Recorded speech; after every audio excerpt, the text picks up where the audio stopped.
You think you know Gumball. You think it's a quirky, meta, fast-paced comedy for kids and adults. You see the bright colours, you hear the catchy songs, and you laugh at the absurd reality-bending chaos that defines the town of Elmore. You see an episode like The Joy, and you think, a happiness virus, that's clever. You are wrong. What you're watching isn't a comedy, it's a cover-up. The episode The Joy isn't a story, it's a piece of recovered footage, a biological incident report.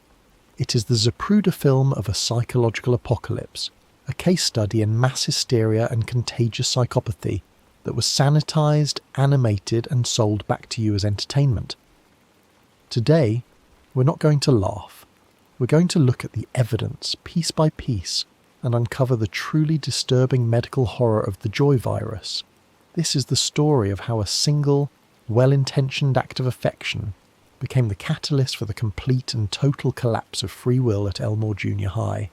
Let's begin where all plagues begin, with Patient Zero. The official narrative wants you to believe this story starts with Gumball and Darwin being grumpy. But that's a misdirection. The infection vector, the true origin of this psychic contagion, is Richard Watterson. Look at him at the start of the footage. He's not just a lazy father, he's a perfect asymptomatic carrier. He exists in a state of blissful, ambitionless ignorance, a perfect petri dish for a virus that feeds on emotion. When he sees his sons in a state of negativity, grumpy, angry, displaying complex, difficult emotions, it represents a threat to his stable, placid ecosystem. He isn't trying to cheer them up. He is unconsciously attempting to neutralize a foreign emotional agent. His solution is what he calls a wonder hug. And this is where the story truly begins. This is the moment of transmission. The wonder hug is not a hug. Watch the footage again, frame by frame. When Richard makes contact with his sons, there is a visual and auditory anomaly. The screen flashes with a massive rainbow-coloured mushroom cloud, a literal explosion of psychic energy. This isn't a cute cartoon effect. This is a visual representation of the viral payload being transferred. Think of it like the way a cordyceps fungus violently expels its spores.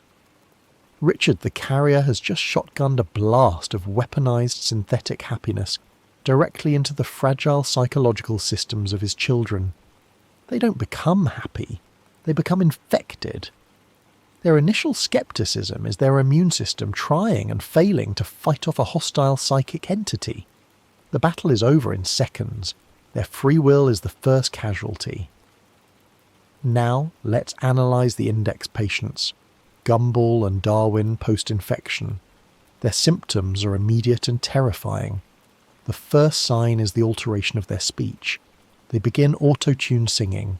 This isn't a musical number, it's a neurological symptom. The virus is rewriting their basic brain functions, hijacking their vocal cords and forcing them into a state of unnatural melodic euphoria. They are no longer capable of normal conversation. They can only express themselves through the mindless, repetitive cadence of a pop song. They've been lobotomized, and the scar is a perfect C major scale. It's the sound of their individuality being hollowed out and replaced with something alien. The physical symptoms are even more disturbing. Gumball laughs so hysterically that he begins to cough up a thick rainbow-coloured liquid. The episode presents this as a funny gag.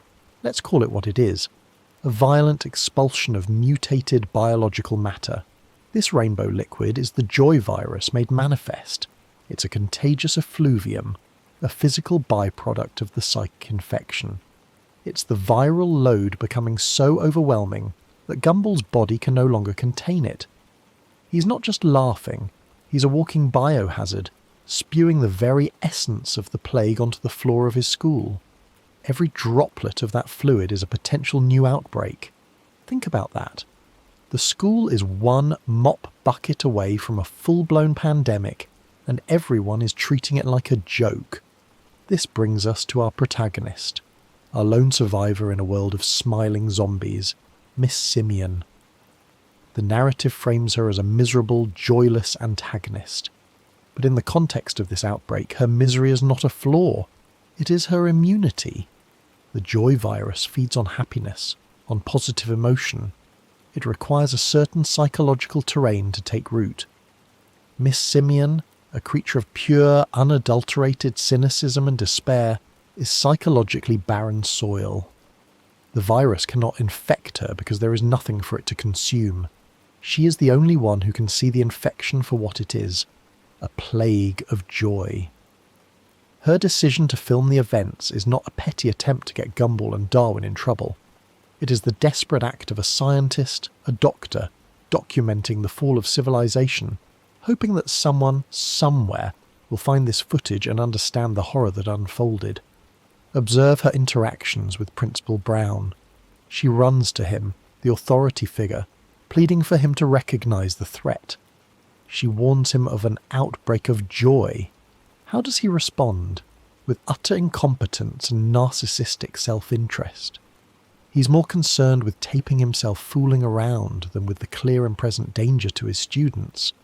Brown represents the institutional failure that allows a crisis to spiral into a catastrophe. He is the mayor from Jaws, refusing to close the beaches because it's bad for business. His inability to take the threat seriously is what allows the joy virus to move from a localized infection of 2 boys into a school-wide pandemic. Miss Simeon is the Cassandra of Elmore, screaming a truth that no one is willing to hear. The quarantine. This is a pivotal moment. Miss Simeon, using what little authority she has, manages to isolate Gumball and Darwin. She places them behind a protective barrier. This is proper medical procedure. She's attempting containment, and for a moment it seems to work, but then the virus escalates. We witness a truly horrifying medical event. Gumball and Darwin begin to laugh and cough violently, their bodies spasming before their hearts suddenly stop. Let me repeat that. Their hearts stop. The footage shows their heart monitors flatlining. For a brief, terrifying moment, Gumball and Darwin are clinically dead. This is not a joke. This is the virus reaching its final stage of incubation. It kills the host. It stops their biological functions and then it reboots them. When their hearts start again, they are no longer Gumball and Darwin. They are puppets, drones. Their original consciousness has been extinguished, and all that remains is a vessel for the joy virus, driven by the singular, terrifying impulse to spread the infection. The boys don't recover. They are reanimated. And when Principal Brown, in his infinite foolishness, opens the quarantine, he isn't just letting 2 happy kids out. He's unleashing 2 fully weaponized biological agents of psychic chaos upon an unsuspecting and unprotected school population. Now we enter the pandemic phase. The spread of the joy virus is swift and brutal. The vector of transmission is the hug. But these are not the warm, affectionate hugs of friendship. Watch the footage. These are attacks. The infected lunge at their victims, forcing physical contact to ensure viral transmission. It's the zombie bite of this universe. Once hugged, the victim's psychological defenses are shattered. Their free will is eroded and replaced by the same mindless, auto-tuned euphoria as the other infected. It's a complete psychological takeover. Let's consider the victims. Take a character like Tobias. Based on the supplemental files, we know Tobias is defined by his insecurity and his desperate need for social validation. He wants to be seen as cool. The joy virus offers a shortcut.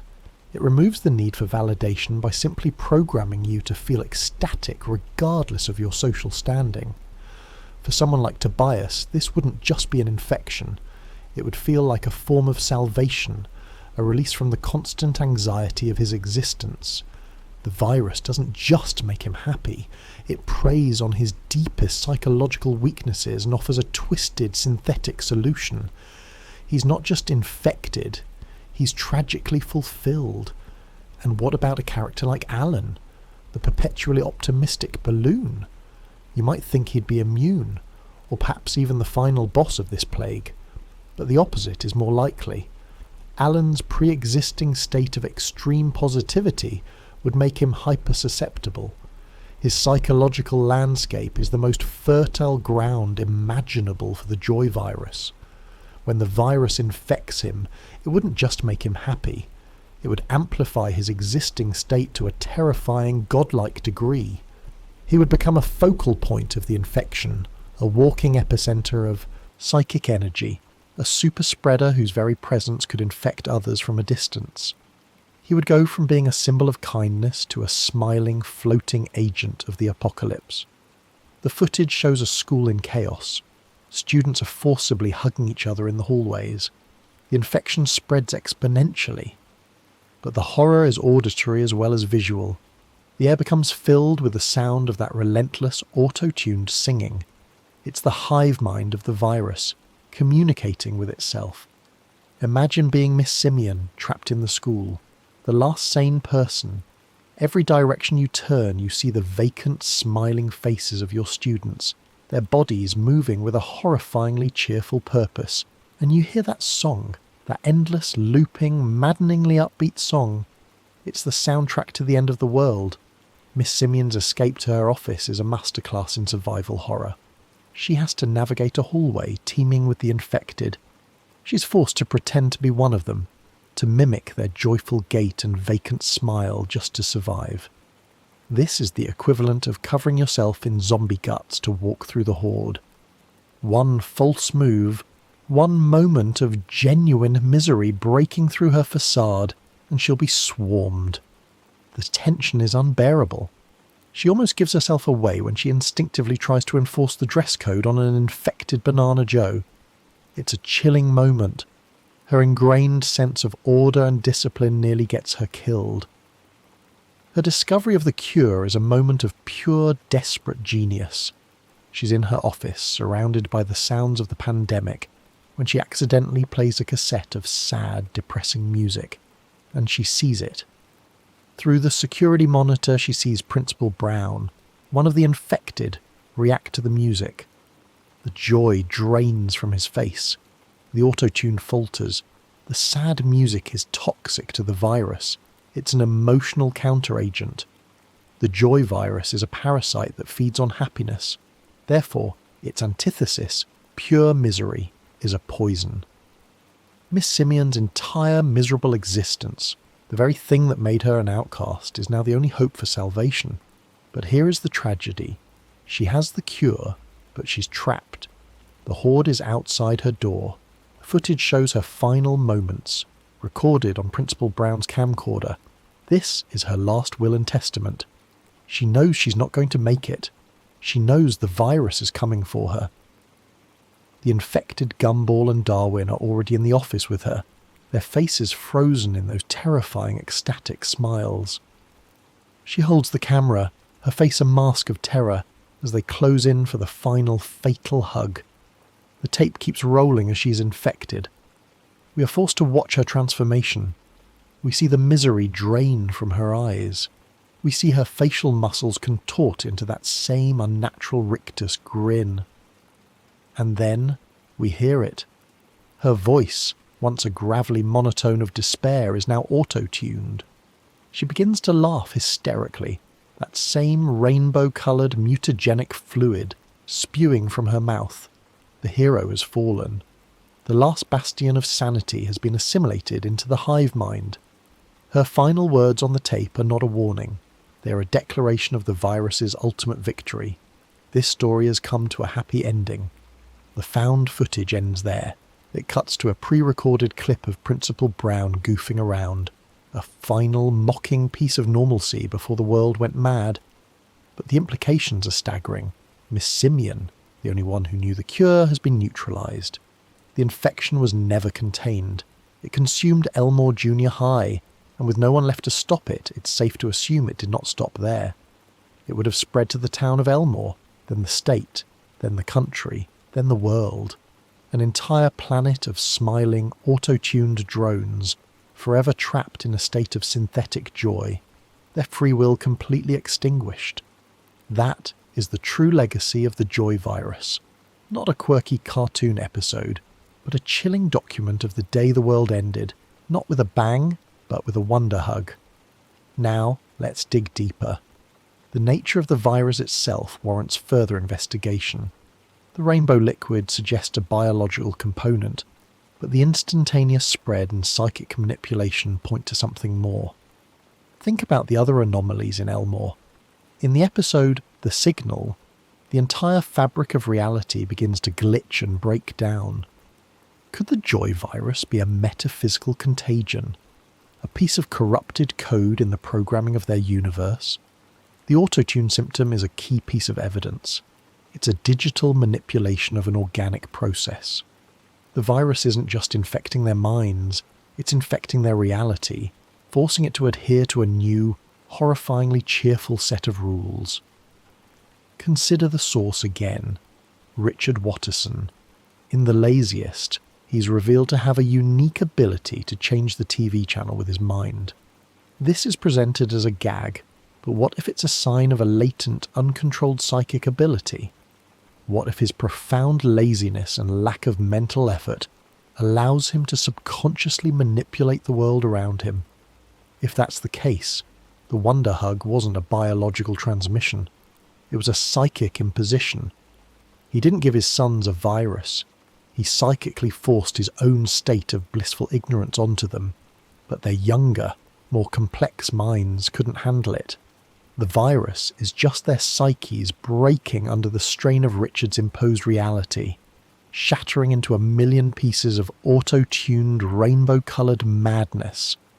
Richard isn't just a carrier, he's a god, and his apathy is a weapon of mass destruction. This reframes the entire event. It's not a zombie apocalypse, it's a psychic one.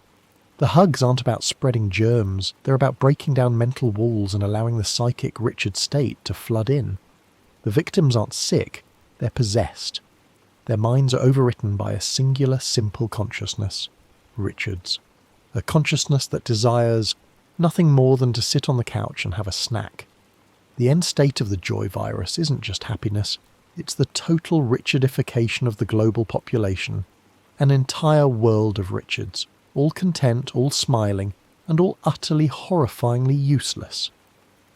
Let's not forget the final detail on the tape, the brief clip of Principal Brown playing with a broom. This isn't random. This is the last recorded moment of the old world. It's a symbol of the mundane, foolish innocence that existed before the outbreak. The tape preserves this moment as a stark contrast to the horror that follows. It's the before picture in a before and after of civilizational collapse. When Miss Simeon's infected face fills the screen, the tape isn't just ending, it's telling you that the world of broom-dancing principals is dead and gone, replaced by a new world order of hysterical, fluid-spewing laughter. The very existence of this footage is a miracle. It implies that someone or something recovered the camcorder. Who? And why was it edited into a cartoon episode? This is the most disturbing question of all. Is it a warning, or is it propaganda? A way for the new, joyful world order to document its own genesis, presenting its horrifying birth as a wacky comedy. Are we, the viewers, being gaslit on a massive scale? Are we being conditioned to see the loss of free will as fun? The fact that we laugh at this episode, that we find it amusing, suggests that the propaganda is working. The joy virus may have already infected us, not through a hug, but through the television screen, and we're laughing all the way to our own psychic demise. Think about the pathology of the disease's progression. It begins with a state of extreme, almost violent positivity. The auto-tuned singing isn't just a symptom, it's a mantra, a self-reinforcing loop of weaponized optimism. This initial phase is about breaking down the host's existing personality. It's a psychological blitzkrieg. Any lingering negativity, any doubt, any complexity of thought is scoured away by the sheer force of the mandated cheerfulness. It's a form of emotional and intellectual bleaching, leaving the host's mind a blank, smiling slate.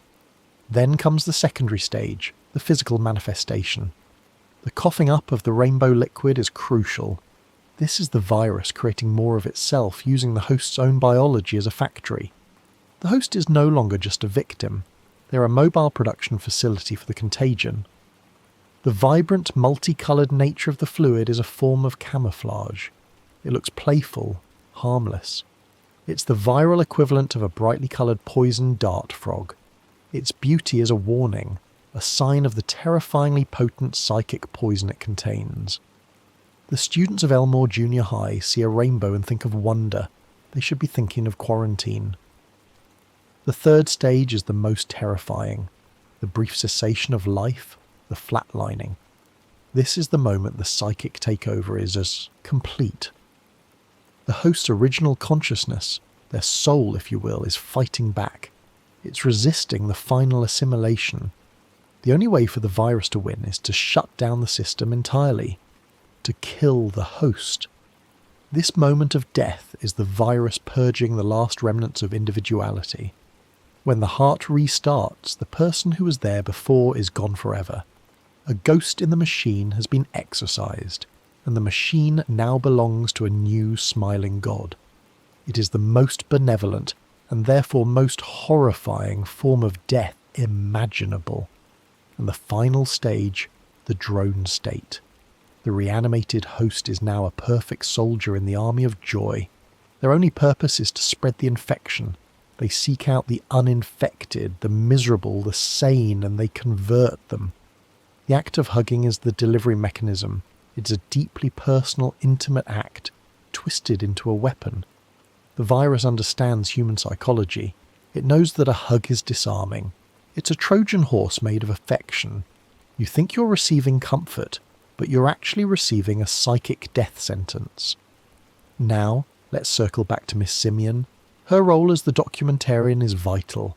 The found footage style of the episode is not just an artistic choice, it is the literal format of the evidence she collected. Every shaky camera movement, every distorted audio clip is a testament to the terror and chaos she was experiencing.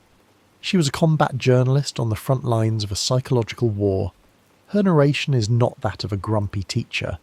It's the field report of a soldier watching her world crumble around her, trying to make sense of an enemy that defies all logic. Her initial attempts at diagnosis are a heartbreaking study in the failure of conventional thinking to address an unconventional threat. She calls it a disease, a virus. She's trying to apply the language of biology to a phenomenon that is operating on a completely different level. She isolates them, which is the right move for a biological plague. But the joy virus isn't just biological. As we've established, it has psychic, even metaphysical properties. You can't quarantine a thought. You can't put a psychic shockwave in a containment unit. Her efforts were doomed from the start, a testament to how unprepared our world is for a threat that doesn't play by the rules of our reality. And her tragic fall, it's the ultimate proof of the virus's insidious nature. It didn't just infect her, it broke her. The final scene, with her laughing and spewing the rainbow fluid, is a psychological execution. The virus didn't just make her happy, it forced her to become the one thing she despised most, a joyful, mindless creature. It's a fate worse than death. She wasn't just killed, she was converted. Her entire identity, built on a foundation of misery and cynicism, was annihilated and replaced with its polar opposite. The virus didn't just win, it desecrated the corpse of her very soul. The fact that the cure, the sad, music, was so simple, yet so impossible to deploy is the final cruel irony. The antidote to all this chaos was a simple cassette tape. But in a world overrun by the forces of joy, who would be left to press play? The very nature of the pandemic creates a world where its own cure is unthinkable. To the infected, sad music would be anathema, a discordant note in their perfect auto-tuned symphony. They would fight to protect themselves from it, to preserve their state of blissful ignorance. To save the world, you would have to force the miserable truth upon them, and they would see you not as a saviour but as a monster. Let's expand the scope. Let's imagine the outbreak beyond the walls of the school. The footage ends with Miss Simeon's assimilation, but the story doesn't. The infected students would have gone home, Gumball and Darwin would have reinfected their own family. But this time, it would be different. Nicole's fierce, protective nature, replaced by a vacant smile, Anais' genius-level intellect, wiped clean, leaving only the capacity for simple, repetitive joy. The Watterson house would cease to be a chaotic but loving home and would become a silent, smiling mausoleum, a forward operating base for the next wave of infections. The virus would spread through Elmore like wildfire. Think of the citizens. Larry, a man defined by his perpetual exhaustion and stress from working every job in town. The infection would be a release for him. He would finally be happy, but at the cost of the entire town's economy collapsing as he abandons all his posts to sing and hug strangers.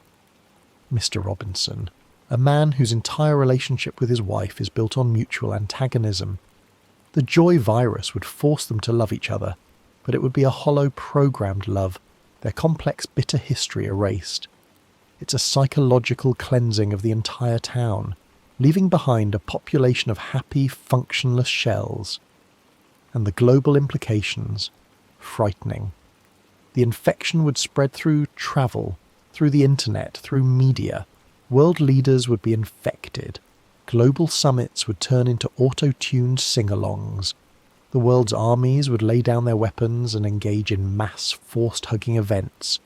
All conflict, all art, all science, all human endeavour would cease, replaced by the singular, global pursuit of a pre-programmed synthetic happiness. The human race would not go extinct.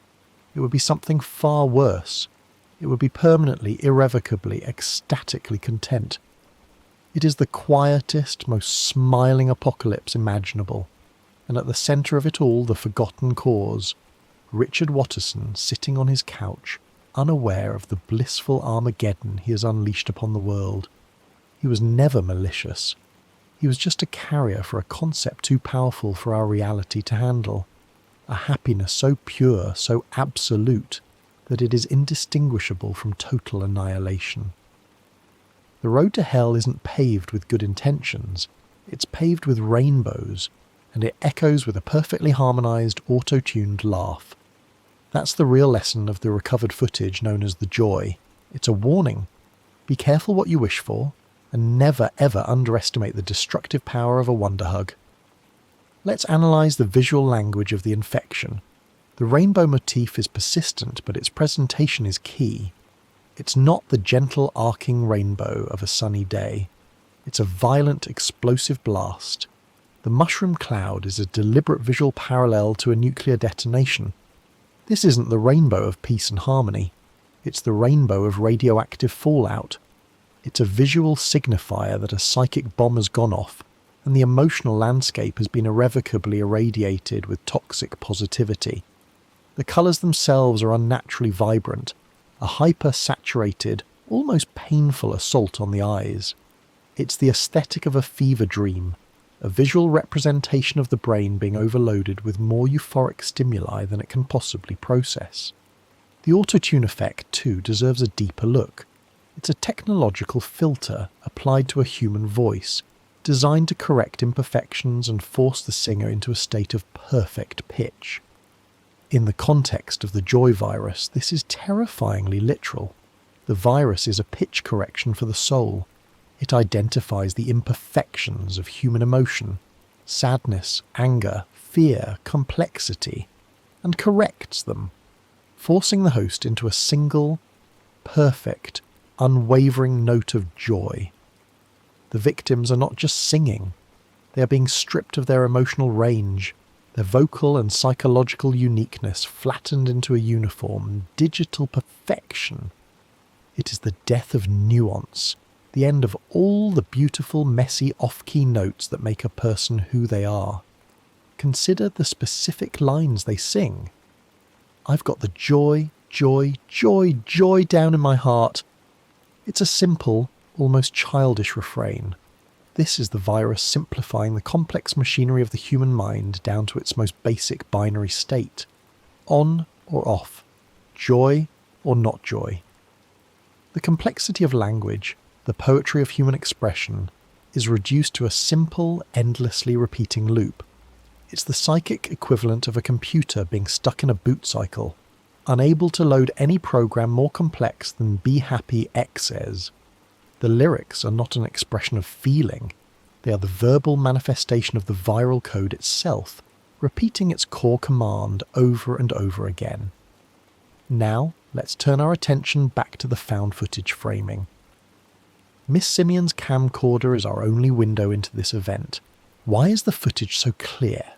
Why is it edited so coherently, complete with on-screen text and graphics? The episode as we see it is not the raw footage. It has been processed, edited, packaged. By whom? The logical conclusion is that a post-outbreak entity has taken Miss Simeon's raw, chaotic documentation and re-edited it. They've added the title cards, the music, the laugh track. They've turned a desperate warning into a piece of light entertainment. This is the final, most insidious stage of the virus. It doesn't just conquer you, it rewrites your history, turning your tragedy into its comedy. We are watching a piece of propaganda from the New World Order, a world where everyone is infected with the joy virus. This episode is how they explain their own origin story. They're showing us the bad old days, when people were miserable like Miss Simeon, and how the world was saved by the coming of the joy. They want us to see Miss Simeon as the villain, the grump who tried to stop the fun. They want us to see Gumball and Darwin as happy-go-lucky heroes. They want us to laugh, and if we laugh, it means we agree with their worldview. It means we are susceptible. The episode itself is a diagnostic tool, a sort of psychic litmus test. Your laughter is a sign of your own impending assimilation. This also explains the inconsistencies in the footage. The moments of pure cartoon logic, like Gumball's face contorting or Darwin's heart literally stopping and restarting. This could be the post-outbreak editors adding their own flair, their own joyful improvements to the historical record. They are unable to perceive the world in terms of grim reality anymore, so they translate Miss Simeon's terrifying raw footage into their own nonsensical cartoonish language. The horror is still there, but it's been coated in a thick, sugary shell of absurdity. We're not watching the event as it happened. We're watching the infected's memory of the event, a memory that has been warped and sanitized by the virus itself.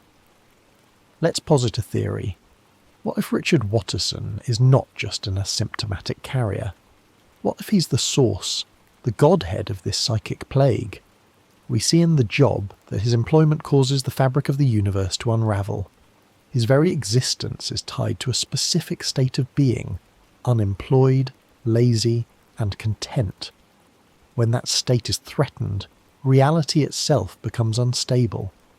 What if the grumpiness of his children was a similar threat to his existential stability? A small tear in the fabric of his perfect, lazy world. The wonder hug wasn't a conscious act. It was an autoimmune response from reality itself, orchestrated through Richard to correct the emotional anomaly that Gumball and Darwin represented. The universe, through Richard, was trying to heal itself, and the side effect was the joy virus. This makes the story even more tragic.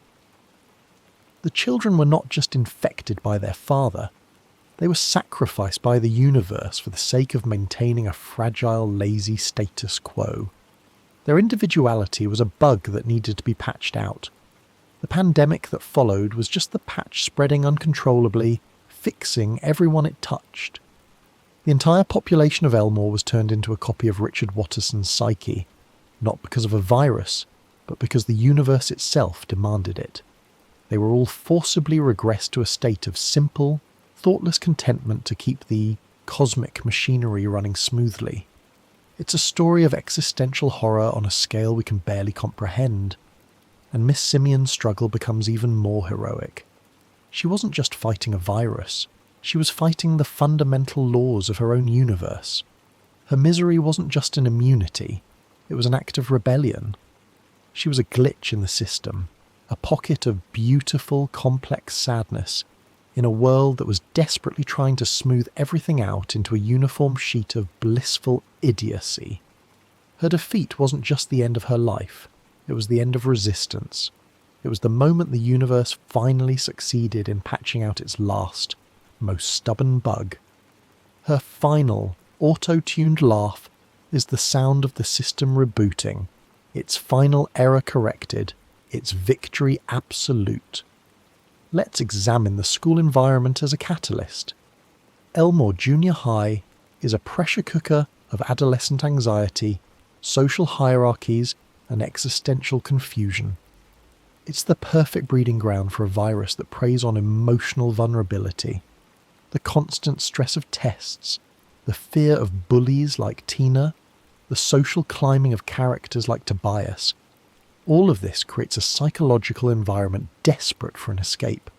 The joy virus doesn't just offer happiness, it offers an end to all of that. An end to worry, an end to fear, an end to the painful process of growing up. It's a siren song for the adolescent mind, promising a permanent state of carefree childhood, free from all responsibility and negative emotion. The teachers are just as vulnerable.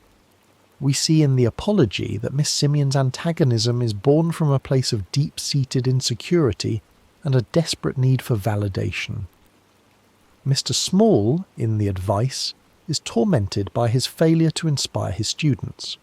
Principal Brown's life is a mess of a failing relationship and professional inadequacy, as seen in The Fraud and The Pact. The faculty of Elmore Junior High are a collection of broken, stressed-out adults. For them, the joy virus would be an irresistible release. It would numb the pain of their failures and replace it with a simple, unthinking bliss. They are just as susceptible as their students, if not more so. This is why Miss Simeon's immunity is so significant. She is the only character in the entire ecosystem of the school who has not only accepted her misery but has weaponized it. She thrives on it. It is the core of her being. While others see their unhappiness as a problem to be solved, she sees it as a fundamental state of existence. This philosophical stance makes her completely incompatible with the virus's core programming. It tries to offer her a solution to a problem she doesn't believe exists. It's like trying to sell water to a fish. Her profound, unshakable pessimism is not just a personality trait. It's a philosophical armour that the virus simply cannot penetrate. Now let's consider the aftermath of the footage. The tape ends, the credits roll, but the world keeps spinning. The infected Miss Simeon, now a super spreader with access to the entire school's infrastructure, would be devastatingly effective. She would call a school-wide assembly. She would declare a new school policy, mandatory morning hugs. The infection would be complete within an hour. The school buses would then depart, carrying the infected students back to their homes, to their neighbourhoods, like little viral time bombs. By nightfall, Elmore would be a city of smiles. The outside world wouldn't stand a chance. The first responders, the police, the paramedics, they would arrive to find a scene not of chaos but of unsettling calm. They would be greeted with hugs. They would be the first to fall. The news crews that followed would suffer the same fate. The first reports would be confusing.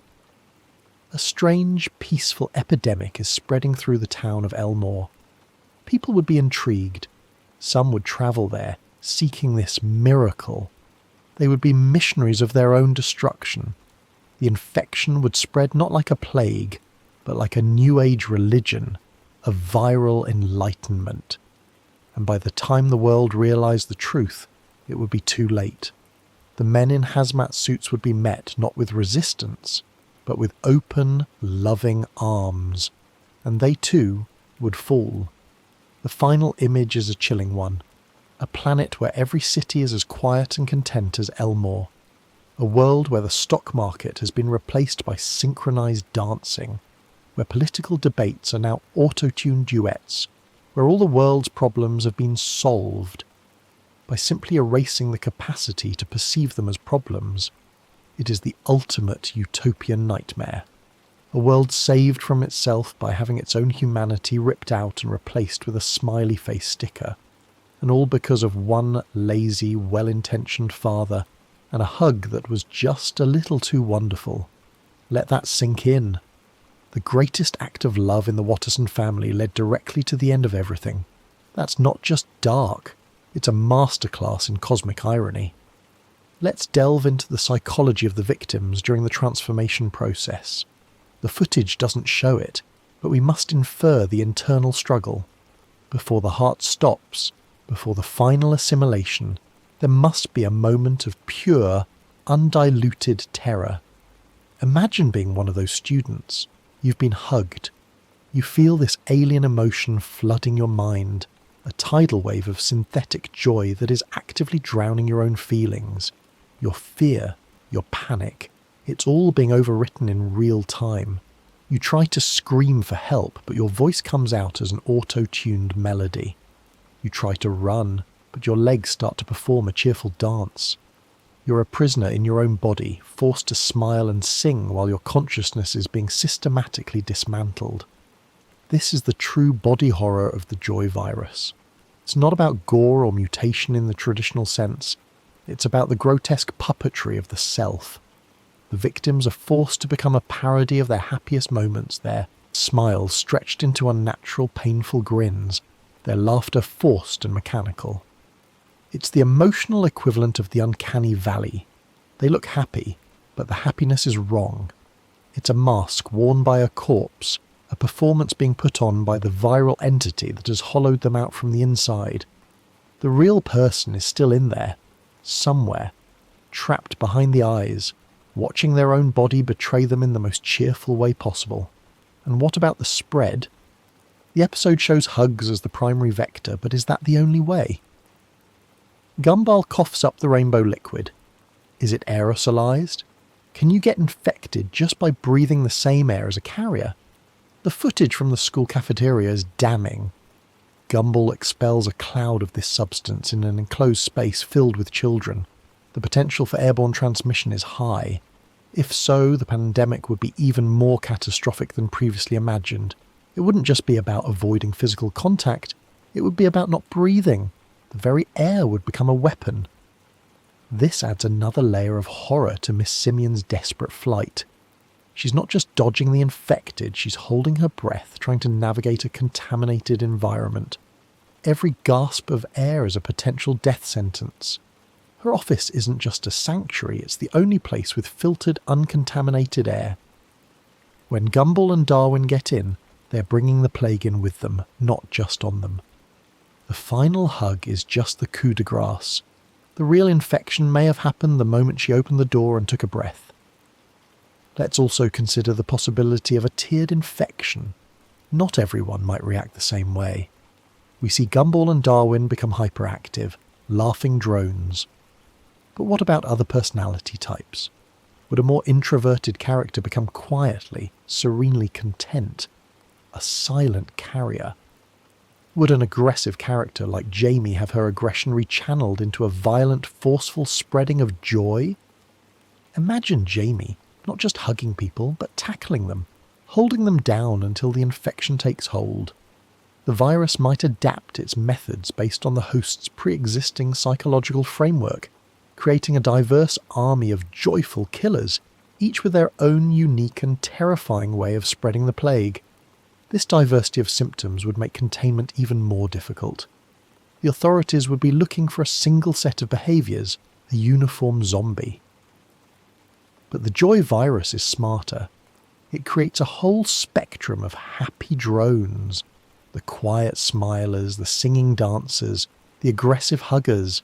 It's a multi-pronged attack on the very concept of sanity. You wouldn't know who was infected until it was too late. The person sitting quietly on the bus could be just as dangerous as the one singing in the street. The paranoia would be immense. Any public display of happiness would become a source of terror. A child's laughter would sound like an air raid siren, and the name itself, the Joy. It's a masterstroke of viral marketing. Who would fight against joy? How do you rally a population to fight against happiness? It's a war that is lost before the first battle is even fought. The virus's greatest weapon isn't its psychic power or its contagious nature, it's its branding. It has co-opted the most sought-after human emotion and turned it into a cloak for its apocalyptic ambitions. It's a semantic apocalypse, where the very words we use to describe salvation have become the name of our damnation. To fight for your freedom, you would have to declare yourself an enemy of joy itself. A truly impossible proposition. Now think about the long-term ecological impact of this event. The episode focuses on the people, but Elmore is filled with sentient objects, animals, and even concepts. As we see in the world, everything has a consciousness. Would the joy virus infect them too? Would the trees start singing? Would the fire hydrants start dancing? The footage gives us a clue. Miss Simeon's sad music causes Principal Brown to subside, but it also causes the inanimate objects around him to droop and look sad. This is a critical piece of evidence. The virus and its cure affect everything. It is a universal contagion. The result would be a planet where not only the people, but the very environment itself is trapped in a state of forced euphoria. The sun would shine a little too brightly. The flowers would bloom with an aggressive, almost menacing cheerfulness. The wind would whistle a happy, auto-tuned melody. The entire planet would become a sentient, smiling prison. There would be no escape. Even if you could somehow protect your own mind, the world around you would be a constant, maddening reminder of the joy you're resisting. It is an environmental and psychological totality of oppression. A world without shadows, a world without sadness, and therefore a world without meaning. Let's reconsider the source of the found footage. What if it wasn't edited by a post-outbreak society? What if the editor is someone who escaped? A survivor? Someone like Rob, the forgotten nemesis from the nobody. He exists in the void, the space between realities where the world's mistakes are kept. What if he found Miss Simeon's raw footage? He would understand its importance, but he wouldn't just release it as a raw document. He would disguise it. He would use his knowledge of their world's cartoonish nature to edit it into something that could bypass the censors of the new, joyful world order. He'd make it look like just another silly episode of the amazing world of Gumball. This is the ultimate act of subversive information warfare. Rob has hidden a desperate warning in plain sight. He's counting on someone like us from outside his reality, to see past the cartoonish veneer and recognise the horror for what it is. The laugh track isn't there to make us laugh. It's there to fool the infected, to make the video seem harmless so it can continue to circulate. Every joke, every silly song is a piece of camouflage for the terrifying truth hidden within. We are not just viewers. We are Rob's last hope. He has sent a message in a bottle across the sea of dimensions, and that message is the episode The Joy. He's telling us what happened to his world so that we might prevent it from happening to our own. This reframes our role as the audience entirely. We are no longer passive consumers of entertainment. We are active participants in an interdimensional Cold War. By analysing this footage, by deconstructing it, by seeing the horror beneath the humour, we are honouring Miss Simeon's sacrifice and fulfilling Rob's desperate plan. We are the resistance. The act of watching this video, of truly understanding it, is an act of rebellion against the tyranny of mindless joy. It is a declaration that we choose complexity, we choose sadness, we choose the full, messy, beautiful spectrum of emotion over the simple, easy, and ultimately empty promise of perpetual happiness. The supplemental files provide even more context for this horrifying conclusion.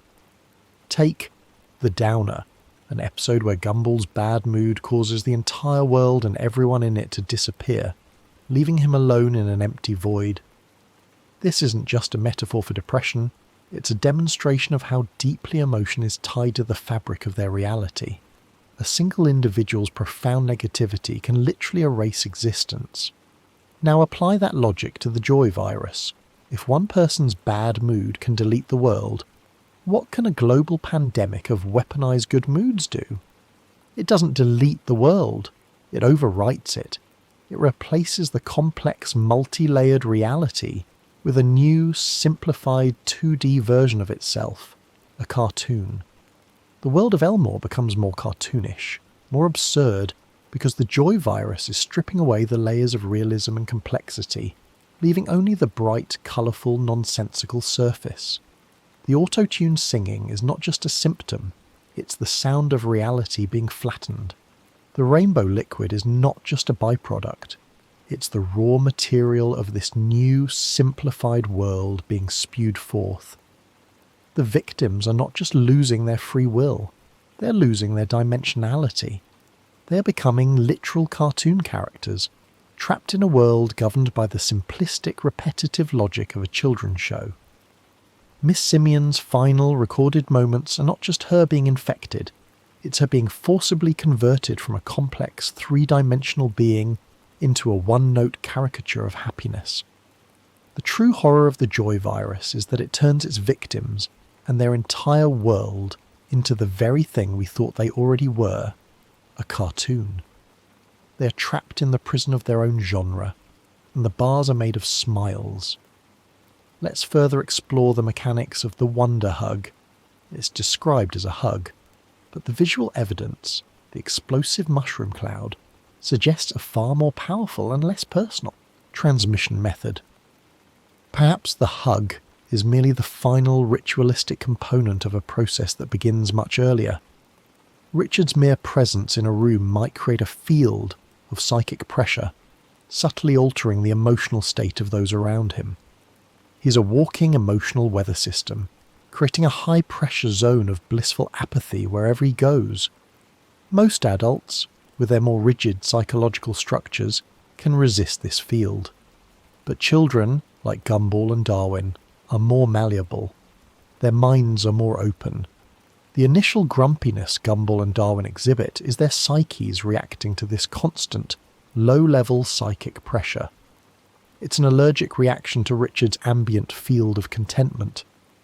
They are irritated, on edge, because a part of them is subconsciously fighting against being smoothed out, against being made as simple as their father. The wonder hug is the breaking point. It's the moment Richard focuses his ambient field into a direct, concentrated blast. The hug isn't the weapon itself. It's the focusing lens for the weapon that is Richard's entire being. The explosion isn't just a visual flare, it's the sound of their psychological seawalls breaking, allowing the full tide of Richard's blissful ignorance to flood their minds completely. This theory also explains why the infection is so virulent among the young. The school is a powder keg not just because of social pressures, but because it's a building filled with minds that are still developing, minds that are uniquely vulnerable to this kind of psychic imposition. The adults are more resistant. We see Principal Brown and the school nurse get infected, but only after direct prolonged exposure to the fully weaponized Gumball and Darwin. Their adult minds have more firewalls, more layers of cynicism and life experience that the virus has to burn through, but for the kids it's an instant takeover. They have no defense against an emotional attack of this magnitude. Now, let's consider the nature of Miss Simeon's cure in this new light. The sad song isn't just an emotional counteragent, it's a dose of complexity. It's a reminder of a world that contains more than just joy.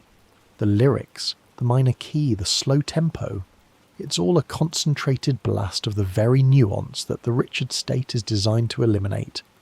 It's a piece of the old complex world being injected into the new, simple one. For the infected, this would be profoundly disorienting. It would be like a 2D character suddenly being forced to perceive the third dimension. The Richard state mind, unable to process this influx of complex negative data, would crash. The system would reboot, and in that brief moment of vulnerability, the original consciousness might have a chance to reassert itself. This is why Miss Simeon's failure is so absolute. She had the decompiling agent.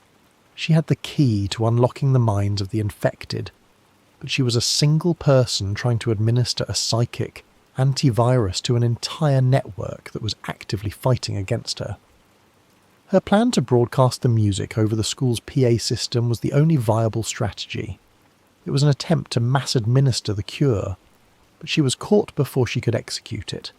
The tragedy is that she was literally feet away from saving everyone. The fall of Elmore Junior High wasn't a slow decline. It was a race against time that the sane world lost by a matter of seconds. The episode's structure as a found-footage documentary becomes even more significant. It's a race against the battery life of the camcorder.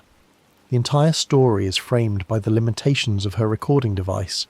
This adds a layer of visceral, real-world tension. We're not just watching a story, we're watching a resource dwindle. The battery icon on the screen is a doomsday clock. We know that when the camera dies, our only link to the sane world is gone. Miss Simeon's final, infected broadcast is not just the end of her, it's the end of the tape, the end of the evidence. After that, there is only the smiling, silent, unrecorded darkness of the new world. Let's also not dismiss the possibility of this being a deliberate act by Richard. The supplemental files paint a picture of him that is not just lazy, but occasionally possessed of a cunning, manipulative intelligence, as seen in The Laziest, where he masterfully orchestrates a scenario to trick his children. What if the Wonder Hug was not an accident? What if, on some level, he was tired of the emotional chaos of his family? Tired of their ambitions, their anger, their sadness? What if he saw his son's grumpiness not as a problem to be solved, but as an imperfection to be eliminated? In this reading, the joy virus is a tool of domestic psychological warfare. Richard isn't a passive carrier. He's a biological terrorist who has decided to fix his family by forcing them to be as simple and content as he is. He wants a family that doesn't challenge him, that doesn't have complex needs, that just wants to sit on the couch and watch TV. He unleashes the virus on his own children to make them more manageable, to turn them into better companions for his lazy lifestyle. The subsequent pandemic is just an unforeseen side effect of his selfish, monstrous act. He didn't just accidentally end the world, he ended it because he couldn't be bothered to deal with his kids being in a bad mood. It is the ultimate act of lazy, passive-aggressive parenting, taken to an apocalyptic extreme. This interpretation makes Richard one of the most terrifying villains in modern fiction. Not a cackling madman, but a smiling, apathetic father who would rather lobotomize his children with a hug than engage with their emotional needs. His laziness is not a charming character flaw. It is a form of profound, world-ending evil. He is a god of entropy, a black hole of ambition, and anything that comes too close is simply flattened into a state of perfect, smiling rest. The true horror of the joy is the revelation that the lovable, bumbling father figure of the family is in fact the quiet, unassuming patient zero of the apocalypse. The supplemental file for the diet offers another disturbing layer to Richard's character that reinforces this theory. In it, his family's attempts to make him diet result in him becoming a grotesquely buff, narcissistic monster who endangers the public for the sake of a selfie. This shows that when Richard's core state of being, lazy and eating, is disrupted, he doesn't just get sad, he transforms into an actively destructive force. His identity is so fragile that any deviation from his baseline of gluttonous sloth causes a monstrous overcorrection. This lends credence to the idea that his children's grumpiness, a deviation from the happy-go-lucky baseline he prefers, would trigger a similarly extreme, albeit psychological, overcorrection. The Wonder Hug wasn't just a mood booster. It was a desperate, panicked attempt to force his family back into an emotional state that didn't threaten his own fragile sense of self. He wasn't just spreading joy, he was enforcing his own emotional tyranny. Let's re-examine the school's role as a character in this tragedy. Elmore Junior High is not a normal place. It's a nexus of weirdness, a place where reality is thin. We see this in episodes like The Void, where entire people and places can be erased as mistakes, and The Signal, where the world itself glitches like a corrupted video file. The school is built on unstable ground, both literally and metaphysically. This makes it the perfect amplifier for an event like the joy virus outbreak. The virus didn't just find a susceptible population, it found an environment that was already primed for this kind of reality-bending chaos. The school didn't just host the pandemic, it nurtured it. its own inherent instability acting as a catalyst that allowed the virus to grow far beyond its initial parameters. Think of the other entities within the school, the ghosts like Carrie. How would they be affected? A being of pure ectoplasmic misery, Carrie would likely be another immune individual similar to Miss Simeon. She could have been a powerful ally. But the footage shows her nowhere. Was she absent that day? Or did she see what was happening and simply phase out, abandoning the physical world to its fate? Her absence is a deafening silence in the narrative, a missed opportunity for a powerful counterattack against the forces of joy. Or perhaps something worse happened. Perhaps the virus can infect the non-living. What does a joyful ghost look like? A horrifying thought. And what of the sentient objects? The talking lockers, the living food in the cafeteria. We know from the world that they have their own societies, their own fears and ambitions. Would they be infected? Would the very chairs and desks begin to sing? The image of an entire classroom, from the students to the furniture, locked in a state of auto-tuned euphoria is the stuff of surrealist nightmares. The pandemic wasn't just biological or psychological, it was ontological. It infected the very concept of being, turning everything, living or not, into a smiling drone. The final shot of Miss Simeon, her face a grotesque mask of joy, is where the official footage ends. But our analysis cannot stop there. We must extrapolate. The school is lost. Elmore is lost. What happens when this plague hits a major metropolitan area? A place like New York or London or Tokyo, a city of millions, all infected. The infrastructure would grind to a halt, not with riots and fire, but with citywide flash mobs and spontaneous joyful parades. The stock market would crash, not because of fear, but because the traders are too busy hugging each other to make trades. It would be a collapse of civilization driven by an overabundance of goodwill. This is the ultimate genius of the joy virus. It destroys society by giving it everything it thinks it wants. Peace, happiness, an end to conflict. It is a monkey's paw wish granted on a global scale. Humanity's eternal quest for happiness is finally answered. And the answer is a psychic parasite that eats your soul. The final state of the human race would be a global chorus, singing a simple, happy song as the empty cities crumble around them from sheer neglect. A smiling, silent, eternal monument to the day that a lazy rabbit gave his kids a hug. Let us now turn our critical eye to the specific mechanics of the cure that Miss Simeon discovered. The fact that sad music is the antidote is not merely a thematic convenience. It is a profound statement on the nature of the virus and indeed the nature of consciousness itself within the Elmore universe. The virus, as we've established, enforces a state of simplistic, monolithic joy. Sad music, by its very definition, is a carrier of complex emotional information. It contains nuance, melancholy, and a recognition of loss. To a mind that has been forcibly simplified to a single, happy state, this influx of complexity would be the equivalent of a sophisticated cyber attack. Imagine the mind of an infected individual as a simple, single-tasking operating system. Joy does exe. It runs one program, and one program only. When the sound waves of the sad music enter the auditory system, they are translated into neurological data. This data is complex. It contains information about tragedy, about longing, about the bittersweet nature of existence. The Joyxki operating system attempts to process this data, but it has no framework for it. It's like trying to run a modern video game on a 1980s calculator. The system doesn't just fail, it suffers a catastrophic error. The processor overloads, the program crashes. In that moment of system failure, the underlying hardware, the host's original complex consciousness, has an opportunity to reboot. This explains why the effect was so immediate on Principal Brown as a host. He was already an unstable system.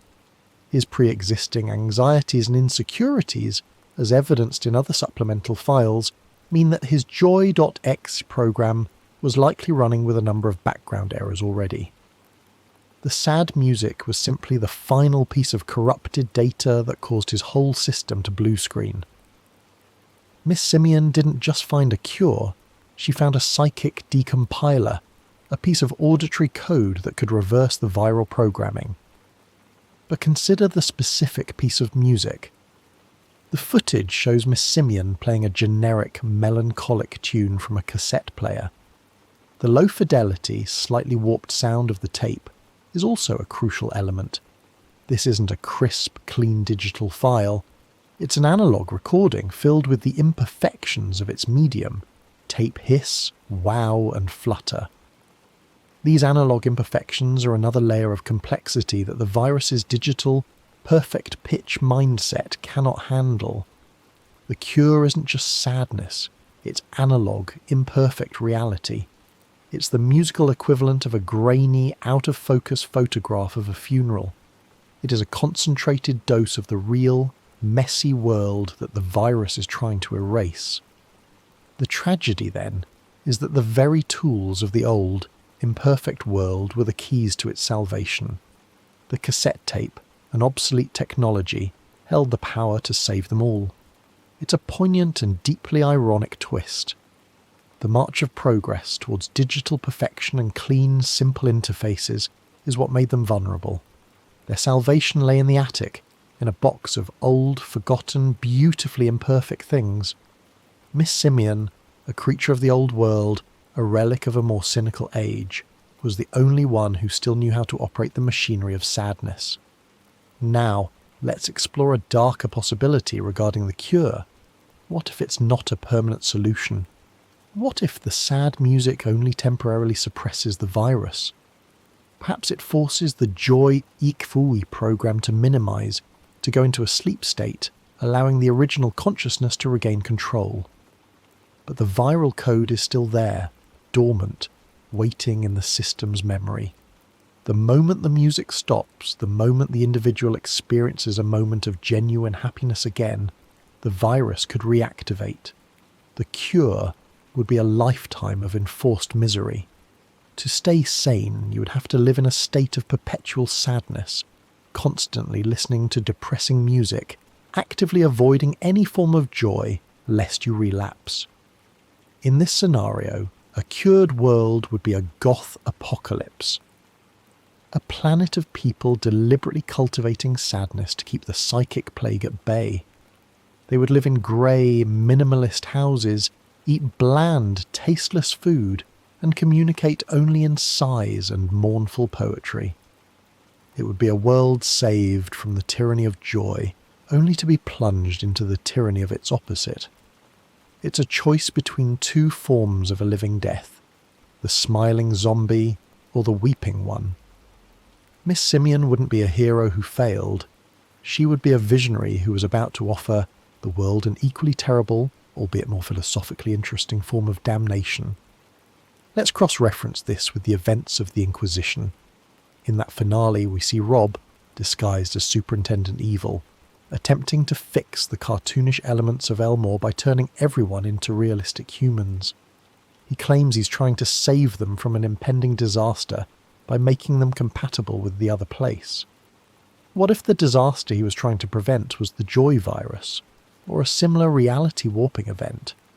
What if his fix was an attempt to ground the students in a more stable, less cartoonish reality, one that would be less susceptible to the kind of psychic chaos that the joy virus represents? Rob's plan was to eliminate the very cartoonishness that makes Elmore so vulnerable. He was trying to turn them into beings of logic and reason, stripping away the absurd, emotional, reality-bending nature that the virus exploits. His methods were tyrannical, but his motives might have been preventative. He saw the fragility of their world and was attempting to reinforce its walls against a coming tide of psychic madness. The joy isn't just a standalone incident. It's a proof of concept for the very apocalypse Rob was trying to avert. He failed, and the events of the joy are a glimpse of the horrifying consequences. The smiling, auto-tuned pandemic is the disaster he warned them about. This connection paints the entire Gumball saga in a much darker light. It's not just a series of disconnected, absurd adventures. It's a slow-burn cosmic horror story about a world teetering on the brink of annihilation, with its inhabitants completely unaware of the stakes. Episodes like The Joy are not outliers. They are tremors, warnings of the great reality-shattering earthquake to come. The citizens of Elmore are living on a metaphysical San Andreas fault, and they are mistaking the foreshocks for a dance party. Let's return to the source of it all, the Watterson family dynamic. The file for the authority shows Granny Jojo's parenting style, which involves wrapping Richard in so much protective cotton wool that he becomes a helpless, clueless man-child. This is the origin of Richard's psyche. His blissful ignorance isn't just a personality trait. It's a learned behaviour, a survival mechanism instilled in him from birth. He was taught that the world is dangerous and that the best response is to do nothing, to be safe, to be content. Granny Jojo, in her misguided attempt to protect her son, created the perfect vessel for a reality-simplifying psychic force. Richard is the way he is because his mother programmed him to be. And in The Joy, he passes that programming on to his own children, not through teaching, but through a direct psychic download. The Wonder Hug is the culmination of a generational trauma. It is the moment that Granny Jojo's fearful, overprotective love, filtered through Richard's lazy apathy, becomes a weaponized, infectious meme. The Joy virus is a family heirloom, a twisted inheritance passed down from one generation to the next, growing more potent and more dangerous with each transmission. The apocalypse that consumes Elmore Junior High has its roots in a grandmother's love. The physical setting of Elmore itself is a character in this narrative of decay. We see in The Procrastinators how time itself can become distorted and fluid when responsibility is avoided. The very laws of physics seem to bend around the Wattersons' apathy. In the game, a simple board game can literally rewrite reality within their home. Elmore is a place where the barrier between subjective experience and objective reality is dangerously thin. It is a world built on the quicksand of cartoon logic. This environmental instability is what allows a psychic event like the Joy virus to have such a profound and immediate physical effect. In our world, mass hysteria is a psychological phenomenon. In Elmore, mass hysteria can cause people to literally cough up rainbows and flatline. The virus is so effective because it is pushing on a door that was already unlocked. It is exploiting the pre-existing vulnerabilities in the source code of their universe. The school doesn't just fall to a virus, it succumbs to its own foundational metaphysical flaws, which the virus simply activates and amplifies to a catastrophic degree. Let's now consider the ethical dilemma faced by Miss Simeon. She has the cure, but to administer it, she must inflict sadness upon a population of children. From an outside perspective, this is a necessary evil, but from within the school she would be seen as a monster. She would be the woman who came to take away their happiness. Imagine her succeeding. She broadcasts the sad music. The children are all cured. They stop smiling. They stop singing. They are plunged from a state of ecstatic bliss into a state of profound, jarring sadness, the emotional equivalent of being thrown into ice water. Would they thank her, or would they resent her? They were happy. They were free from worry. She took that away from them. She saved them by forcing them to confront the miserable reality of their existence again. The cure is not a return to normalcy. It is a return to pain. The philosophical question is a difficult one. Is a life of blissful ignorance preferable to a life of painful awareness? The Joy virus is the ultimate blue pill. Miss Simeon is Morpheus holding the red pill, and the tragic reality is that almost everyone, when given the choice, would probably prefer to stay in the Matrix. Her final infected words, "This story has come to a happy ending," are not just a sign of her assimilation. They are a final twisted judgment on her own failed quest. From her new infected perspective, her previous miserable self was the problem. The happy ending is her own salvation. The virus has not just defeated her, it has gaslit her into believing that her defeat was a victory. It has rewritten her own narrative, turning the story of a tragic hero into the story of a villain who has finally shown the light. The final footage is not just a recording of her death, it is a forced confession, a testament to the absolute psychological dominance of the joy virus. The brief appearance of Principal Brown's pre-recorded clip at the very end of the tape is a final, haunting echo of the world that was lost. It's a ghost in the machine, a fragment of the mundane pre-apocalyptic world that somehow survived the viral purge. Its presence is an anomaly. Why is it there? Perhaps it was a part of the original tape Miss Simeon was using, and the post-outbreak editors simply didn't bother to remove it. Or, more chillingly, perhaps they left it in deliberately. A final act of mockery. A way of saying, this is what you were, this foolish broom-dancing buffoon, and now you are us. You are happy. It is a digital postscript to their victory. A final silent laugh at the expense of the entire fallen world. The supplemental file for the words adds a chilling dimension to the auditory aspect of the joy virus. In that episode, Darwin becomes brutally, painfully direct with his words, causing emotional devastation to everyone around him. This demonstrates that in Elmore, words are not just symbols, they have a tangible, almost physical power. Now consider the auto-tuned singing of the infected. It's not just a sound, it's an auditory weapon. The joyful lyrics and perfect pitch are a form of sonic warfare designed to break down the psychological defences of anyone who hears them. This suggests another potential vector of transmission: sound. The infection may not require a hug at all. Prolonged exposure to the singing might be enough to start the conversion process. The sound waves themselves could carry the viral code, subtly rewriting the brain patterns of those within earshot. This would make the pandemic even more insidious. You wouldn't even need to be touched. You would just need to listen. The virus would spread through the air, a plague carried on the melody of a happy song. Miss Simeon's desperate race to her office wasn't just about avoiding the horde. It was about escaping the very sound of their joy, a sound that was actively trying to dismantle her mind. This also explains the uniformity of the singing. They're all singing the same song, in the same key, with the same auto-tuned perfection. It's the sound of a hive mind. The individuals are no longer expressing themselves.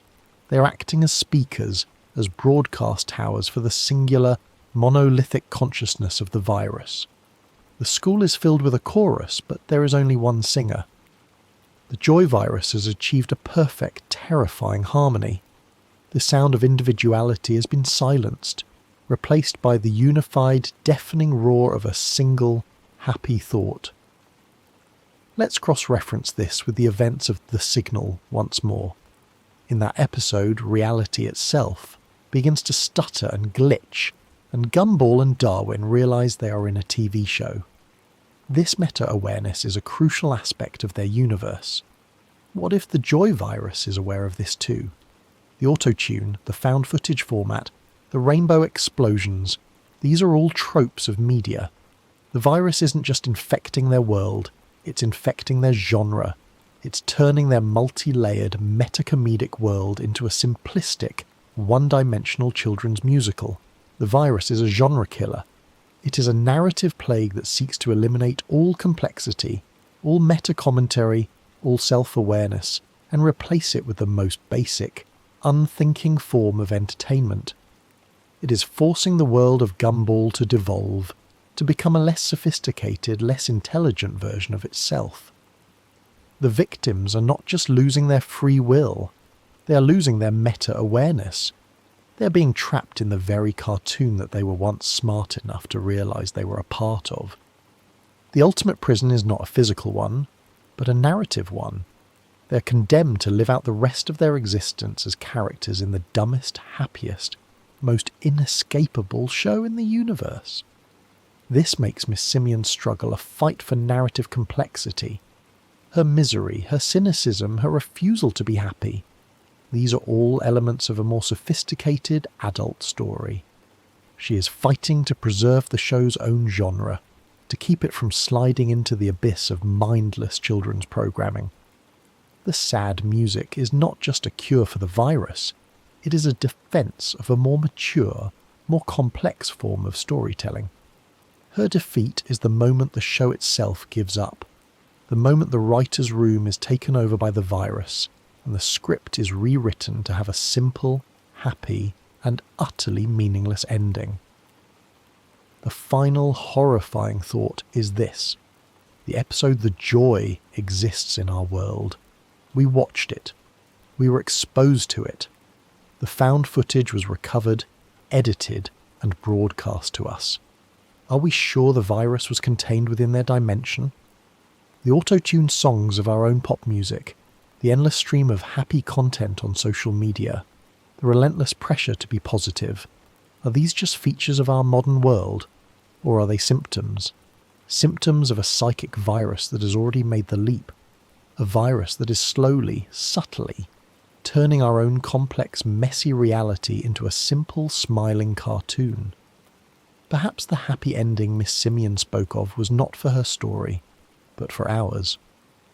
Let's dissect the physical comedy of the outbreak and strip it of its comedic timing to reveal the sheer brutality of what's happening. When an infected Principal Brown is hit by the sad music, he doesn't just frown. His body deflates. He crumples to the ground like a burst balloon. This isn't a funny animation smear. This is a visual representation of a complete physiological shutdown. The joy is a literal pressure, a psychic inflation that gives the infected their manic energy. When that pressure is removed, the body, which has been stretched beyond its normal limits, cannot simply return to normal. It collapses. The victims of the cure are not just sad, they are left as empty, flaccid husks, their bodies having been ravaged by the extreme emotional states they were forced to endure.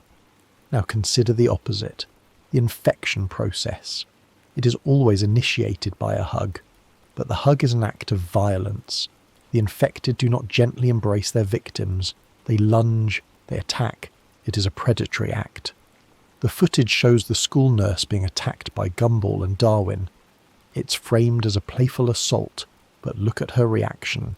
It is one of pure terror. She's being cornered and forcibly held down by two manic, superpowered children. This is not a hug. It is a bio-psychic assault. She's being held in place while a hostile entity rewrites her brain. The laughter and smiles are a grotesque mockery of the violence being committed. The school infrastructure itself becomes a weapon in the hands of the infected. In her flight, Miss Simeon is pursued through hallways that are now obstacle courses of joyful chaos. The infected are not just wandering aimlessly. They are a coordinated force, a hive mind that uses the environment to its advantage. They block exits. They swarm in corridors. They use their numbers to create a moving, inescapable trap. The school, once a place of learning, has been transformed into a perfectly designed kill box, where every corner could hide a smiling, hugging assassin. And the final scene in Miss Simeon's office is the culmination of this environmental horror. She is trapped. There is no escape. The infected Gumball and Darwin are already inside, having somehow bypassed her defences. How? The implication is that the virus gives them abilities beyond the norm. Perhaps they can phase through walls. Perhaps they can teleport. The laws of physics, which were already tenuous in Elmore, have been completely broken by the pandemic. The virus is not just changing people, it is changing the rules of their reality to better suit its purpose, which is to spread. Sanity is not just a state of mind in this world, it is a physical location, and its walls are closing in.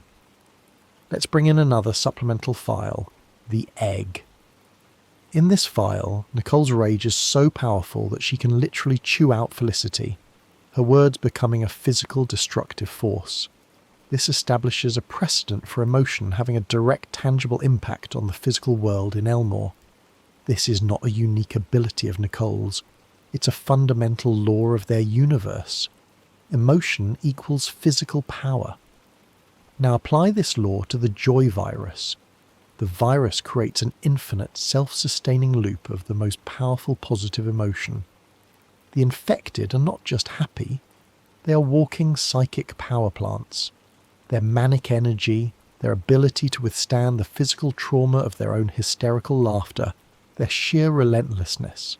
It's all powered by the raw, physical force of their weaponized joy. They are in a very real sense superhuman. They are stronger, faster, and more resilient because their emotions are operating at a level that a normal, sane person could never achieve. Miss Simeon wasn't just fighting a horde of happy kids, she was fighting an army of emotionally powered super soldiers. Her defeat was a foregone conclusion. This also adds a tragic layer to Richard's role as patient zero. His wonder hug wasn't just a transfer of a psychic state, it was a transfer of this power. He gifted his children with the emotional equivalent of a nuclear reactor, without any of the safety protocols. The rainbow mushroom cloud is a literal depiction of this. It's an explosion of pure emotional energy, a psychic meltdown. Gumball and Darwin were the first victims of this new, terrifying power, their minds and bodies warped by an energy they were never meant to contain. And what of the long-term effects on the cured? Let's assume for a moment that Miss Simeon had succeeded. She broadcasts the sad music. The entire school is plunged into a state of profound, artificial misery. The virus is suppressed. But what happens next? The students have been through a deeply traumatic event. They have been possessed, their bodies used as weapons, their minds violated. They have, in a sense, been to hell and back. You cannot simply go back to a normal algebra class after that. The entire student body would be suffering from a form of collective PTSD. They would be terrified of happiness. A simple smile from a friend would trigger a panic attack. Laughter would be a sound of terror. They would be emotionally crippled, forever haunted by the memory of their own joyful rampage. The school would have to be shut down, turned into a mass psychiatric facility. Elmore Junior High would become a town-sized monument to the day that joy became a weapon, and sadness became the only shield. The final irony is that in trying to save her students, Miss Simeon would have created a generation of people exactly like herself, miserable, cynical, and deeply suspicious of any form of positive emotion. She would have won the battle, but in doing so she would have turned the entire world into a reflection of her own lonely, unhappy existence. It's a no-win scenario. The world of Elmore was doomed the moment Richard decided to hug his children. It was just a question of what kind of hell they would choose to live in, the happy one or the sad one. The footage ends before the choice is made, but the implications are clear. There is no happy ending. There is only the ending. Let's examine the role of technology in this outbreak. The episode's framing as found footage is the most obvious element, but it runs deeper. The auto-tune symptom is a digital artifact imposed on an organic system. This implies that the virus has a digital, or at least a quasi-digital component. It operates like a piece of malware for the brain. It's not just a biological agent.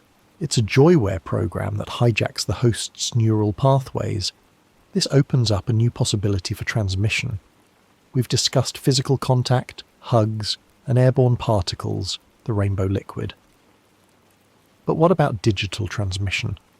Could the virus spread through the internet, through social media? Imagine an infected student posting a video of themselves singing. The auto-tuned sound, the hyper-saturated rainbow colours. Could the video file itself contain the viral code? Could watching a funny video on Elmore Stream It be enough to infect you? This would explain the impossibly rapid spread seen in the footage. It wasn't just moving from person to person, it was likely spreading through the school's Wi-Fi network at the same time. This theory makes Miss Simeon's reliance on analogue technology, the cassette player, even more significant. She's not just an old-fashioned Luddite, she's instinctively choosing a medium that is immune to the digital plague. A cassette tape cannot be hacked. A sad song on a magnetic strip cannot be overwritten by a joyful MP3. Her analog cure is the only thing that can fight a digital virus. It is a battle between two different technological eras, played out on a psychic battlefield. Now, let's connect this to the supplemental file for the Internet. In that file, the Internet is a literal physical being who can be unplugged.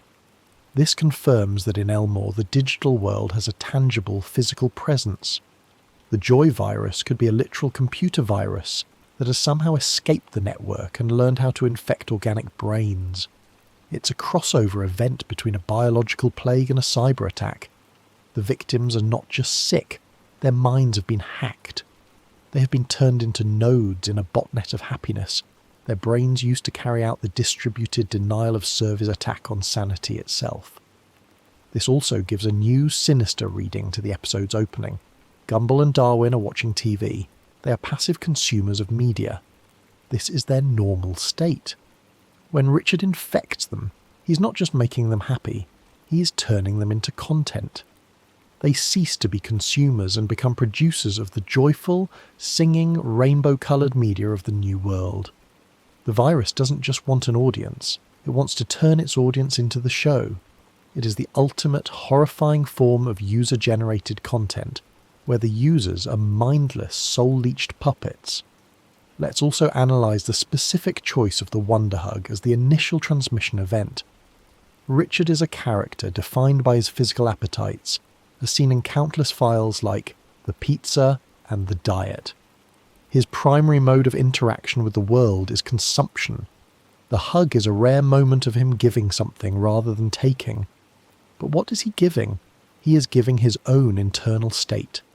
The Wonder Hug is an act of emotional regurgitation. He is feeding his children his own contentment, the way a mother bird feeds her young. It's a grotesque parody of parental nurturing. He is not providing them with sustenance for a complex life. He's providing them with the psychic equivalent of pre-chewed, easily digestible emotional junk food. This act of feeding is crucial. The virus spreads through consumption, whether it's the consumption of Richard's psychic state, the consumption of the joyful media, or the physical consumption of a person's free will during the hug. The entire pandemic is a narrative about a monstrous, all-consuming appetite for simplicity. It is the gluttony of the soul, a desperate hunger to devour all complexity and leave nothing but the empty calories of a single, uncomplicated emotion. Richard's physical gluttony is a metaphor for the psychic gluttony of the virus he carries, and the school cafeteria becomes the symbolic heart of this outbreak. It is a place of consumption. It is where the infection truly takes hold and spreads. The food itself in the world of Elmore is often sentient. The food fight in The Procrastinators is a literal war. What would happen to the sentient food during the Joy virus outbreak? Would the walking, talking burgers and fries also become infected? Would they sing as they march willingly into the mouths of the students? It's a horrifying vision of a food chain that has become a death cult, where the prey joyfully sacrifices itself to its predators.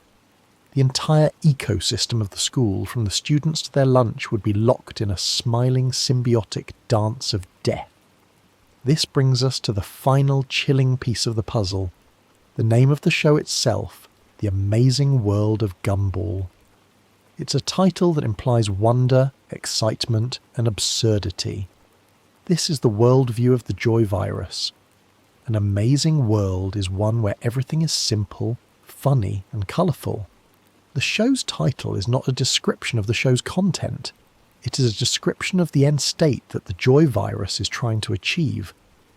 The virus is trying to turn the world into the amazing world of Gumball. It is trying to force reality to conform to the simplistic, happy logic of its own title sequence. We, the audience, have been watching the pandemic unfold from the very beginning, and we never even realised it. Every episode, every wacky adventure, is a step closer to the final joyful apocalypse. The show is not a comedy about a weird town.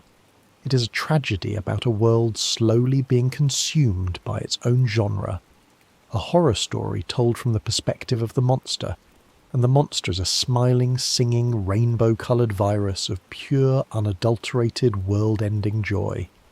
The story has indeed come to a happy ending, and we are all invited to the party. The final hug is for you. Let's push the analysis of Richard's role even further. He is not just a carrier or a malevolent actor. He is a force of nature, an avatar of a specific kind of cosmic principle.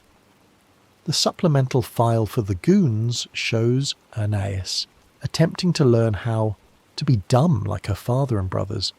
She discovers that their dumbness is not a lack of intelligence, but a different way of thinking. Or, more accurately, not thinking. It's a state of pure, unfiltered impulse. Richard exists in this state permanently. He is a creature of id, a being without a superego. The joy virus is the weaponization of this state. It is a contagion that destroys the superego, that demolishes the internal structures of rules, shame and complex thought, leaving only the raw, impulsive, childlike id behind. The infected students are not just happy, they have been psychologically de-aged. They have been reverted to a toddler-like state of immediate gratification and simple emotional expression. Their auto-tuned singing is the adult equivalent of a baby's babbling. Their forceful hugging is the equivalent of a toddler's clumsy, possessive grabs. The pandemic is an act of mass regression, a psychic de-evolution of the entire population. Richard didn't just infect his children with a virus, he infected them with his own profound, unshakable immaturity. He has turned the entire school into a daycare for the damned. This adds a layer of Oedipal horror to the story. The children are being forcibly regressed to a state where they are more dependent, more simple, more like their father. It's a Freudian nightmare. Richard is unconsciously remaking the world in his own image, turning everyone into his psychological children. He's becoming the sole patriarch of a new race of simple-minded, happy dependents. His laziness is not just a personal failing, it is a reproductive strategy, a way of ensuring his own worldview becomes the dominant and only worldview. Now let's examine the school's faculty as a microcosm of a failing society. Principal Brown, as we've seen, represents incompetent leadership. Mr. Small, from files like The Advice and The Saint, represents a well-intentioned but dangerously misguided counterculture. He advocates for peace and love, but his methods are often chaotic and lead to disaster. He is the opposite of Miss Simeon's cynicism, but he is equally ineffective against the joy virus. His brand of gentle, New Age positivity would be utterly defenceless. In fact, he would likely embrace the virus at first, seeing it as a form of mass enlightenment, a global group hug. He would be a willing victim, a missionary for the plague, his own flawed ideology making him a perfect tool for the apocalypse. The coach represents the futility of physical strength against a psychological threat. Her entire worldview is based on discipline and physical prowess, but you cannot punch a psychic virus.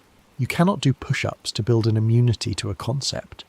Her entire skill set is useless in this new war. She would be just as vulnerable as anyone else, her powerful body just another puppet for the virus to pilot. This demonstrates the virus's ability to neutralize all forms of traditional power.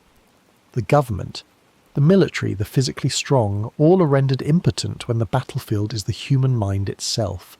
This leaves Miss Simeon as the only figure with a viable defense. Her power is not in leadership, counterculture, or physical strength. Her power is in her negativity. She is the immune system of their society, the single, lonely white blood cell in a world that is rushing to embrace the disease. Her cynicism is a form of cognitive armour. Her misery is a firewall. The fact that she is universally disliked by the students and faculty is a tragic irony. The one person who could save them is the one person they have all rejected. They have ostracised their own cure, leaving themselves open and vulnerable to the coming plague. Let's also consider the temporal anomalies present in Elmore. The countdown shows Gumball and Darwin accidentally freezing time and then skipping through it. This suggests that time is not a stable linear progression in their universe. How would the joy virus interact with this temporal instability? Could it create a time loop, a single happy day repeated for eternity? The victims would be trapped, forever celebrating their own damnation, never realizing that tomorrow will never come. The found footage Miss Simeon created would be the only record of a world that once had a future. It would be a historical document from a timeline that has been erased, a ghost of a world that used to have a tomorrow. Or perhaps the virus would accelerate time for its victims. They would live out their entire happy lives in a matter of minutes, their bodies aging and decaying rapidly while their minds remain trapped in a state of ecstatic, childlike bliss. The school would be filled with the smiling, singing, rapidly decaying corpses of its students, a grotesque monument to a happiness that burns too brightly and too fast. This aligns with the live fast, die young mentality, twisted into a horrifyingly literal conclusion. The virus grants you the ultimate high, but the price is your entire lifespan, compressed into a single, final, joyful moment. The supplemental file, The Procrastinators, again provides a key insight. Gumball and Darwin's avoidance of a simple chore causes the day to warp and stretch, time becoming a plaything for their apathy. This links back to Richard. His fundamental state is procrastination. If his psychic field is the source of the virus, then the virus is not just spreading joy, it's spreading his relationship with time. The infected world would not just be happy, it would be a world where nothing ever gets done. A world of blissful, absolute stagnation. Civilization wouldn't just collapse, it would gently grind to a halt as everyone decides to do it tomorrow. The ultimate victory of the joy virus is not a bang or a whimper, but an eternal smiling later. The final piece of this puzzle lies in the very nature of animation. The world of Elmore is a collage of different animation styles. 2D, characters interact with 3D objects, photorealistic backgrounds, and even claymation figures. This stylistic chaos is a visual representation of the world's inherent instability. It is a world of mismatched realities, all forced to coexist. The joy virus seeks to end this chaos. Its aesthetic, the flat, bright rainbow colours and the digitally perfect auto-tune, is a single, unified art style. The virus is an ontological purifier. It is trying to force the entire messy, multimedia collage of Elmore to conform to a single, clean, simple animation style. The pandemic is an act of aesthetic totalitarianism. The virus is an art critic with a god complex, and it has decided that there is only one acceptable art style, the simple, saccharine, and ultimately soulless style of a mass-produced children's entertainment product. The beautiful, chaotic, stylistic diversity of Elmore is the true victim of the outbreak. The world is not just losing its free will, it is losing its unique and vibrant artistic identity, being bleached and flattened into a single, boring cartoon. The happy ending is not just a psychological state, it is a final, unchanging animation cell, repeated on a loop for all eternity. Let us re-examine the role of the camcorder itself, not just as a recording device, but as a symbolic object. It is a tool for capturing reality. In a world where reality is subjective and constantly in flux, the camcorder is Miss Simeon's anchor. It is her attempt to create an objective record, to pin down the truth of what is happening. The act of filming is an act of defiance against the gaslighting of the virus. The virus says everything is fine, everyone is happy. The camera says this is what is actually happening. This is the horror. When she is finally infected, the camera is still in her hand. The final shot is her own transformed face, a first-person view of her own damnation. This is the moment the anchor comes loose. The objective observer has been assimilated by the subjective madness. The camera, the tool of truth, is now in the hands of the lie. From this point on, any footage it captures will be tainted, warped by the infected perspective of its new operator. The found footage doesn't just end, it becomes unreliable. We can no longer trust what we're seeing. The end of the tape is the death of objective truth in the world of Elmore. This also provides a chilling explanation for why the episode exists in the package for entertainment form that we see. If the infected Miss Simeon is the last one holding the camera, then she, or the hive mind she's now a part of, is the one who edited the tape. They took her raw footage of the apocalypse and recut it as a comedy. The music, the jokes, the laugh track. It was all added in post-production by the virus itself. It is a victory lap. It is the monster telling the story of its own birth and forcing us to laugh along with it. The episode is not a warning from a survivor. It is a trophy from the conqueror. Let's consider the specific environment of Elmore Junior High's physical plant. The school is old, poorly maintained and filled with hazards. This is not just a background detail for comedy. It's a critical factor in the outbreak. The faulty wiring, the crumbling walls, the mysterious, often locked rooms, these all contribute to the sense of a world that is already broken, already on the verge of collapse. The school is a sick patient, and the joy virus is the opportunistic infection that finally pushes it over the edge. The quarantine scene is a prime example. Miss Simeon isolates Gumball and Darwin in a room, but how secure is that room? Given the state of the school, it's likely riddled with cracks, vents, and other potential escape routes for an airborne or metaphysical contagion. Principal Brown opening the door was the final breach, but the containment was likely compromised from the start. The school's own decay provided the pathways for the virus to begin its silent, unseen spread even before the main outbreak began. The hugs were just the final, overt wave of a pandemic that had already been seeping through the walls for hours. Now let's look at the financial and social structures of Elmore as detailed in other files. In the money, the Wattersons' lack of money causes their animation quality to degrade, proving that their very existence is tied to a budget. In the job, Richard getting a job destabilises the universe. This tells us that the world of Elmore operates on a bizarre set of economic and social laws that are fundamental to its stability. The joy virus doesn't just disrupt emotions, it disrupts this entire delicate, nonsensical system. An infected population would cease to function within this system. They would not go to work. They would not buy things. They would not participate in the strange budget-based physics of their world. The result would be a total economic collapse, which in Elmore translates to a total collapse of reality. The world wouldn't just be filled with happy people, it would begin to degrade, as the Watterson family did in The Money. The animation would get cheaper, the colours would fade, the sound would cut out, the joy virus would lead to a slow, smiling budgetary apocalypse, where the world itself is cancelled due to a lack of funding, a lack of participation from its blissfully ignorant cast. This makes Miss Simeon's fight even more profound. She wasn't just fighting for sanity, she was fighting for the show's budget.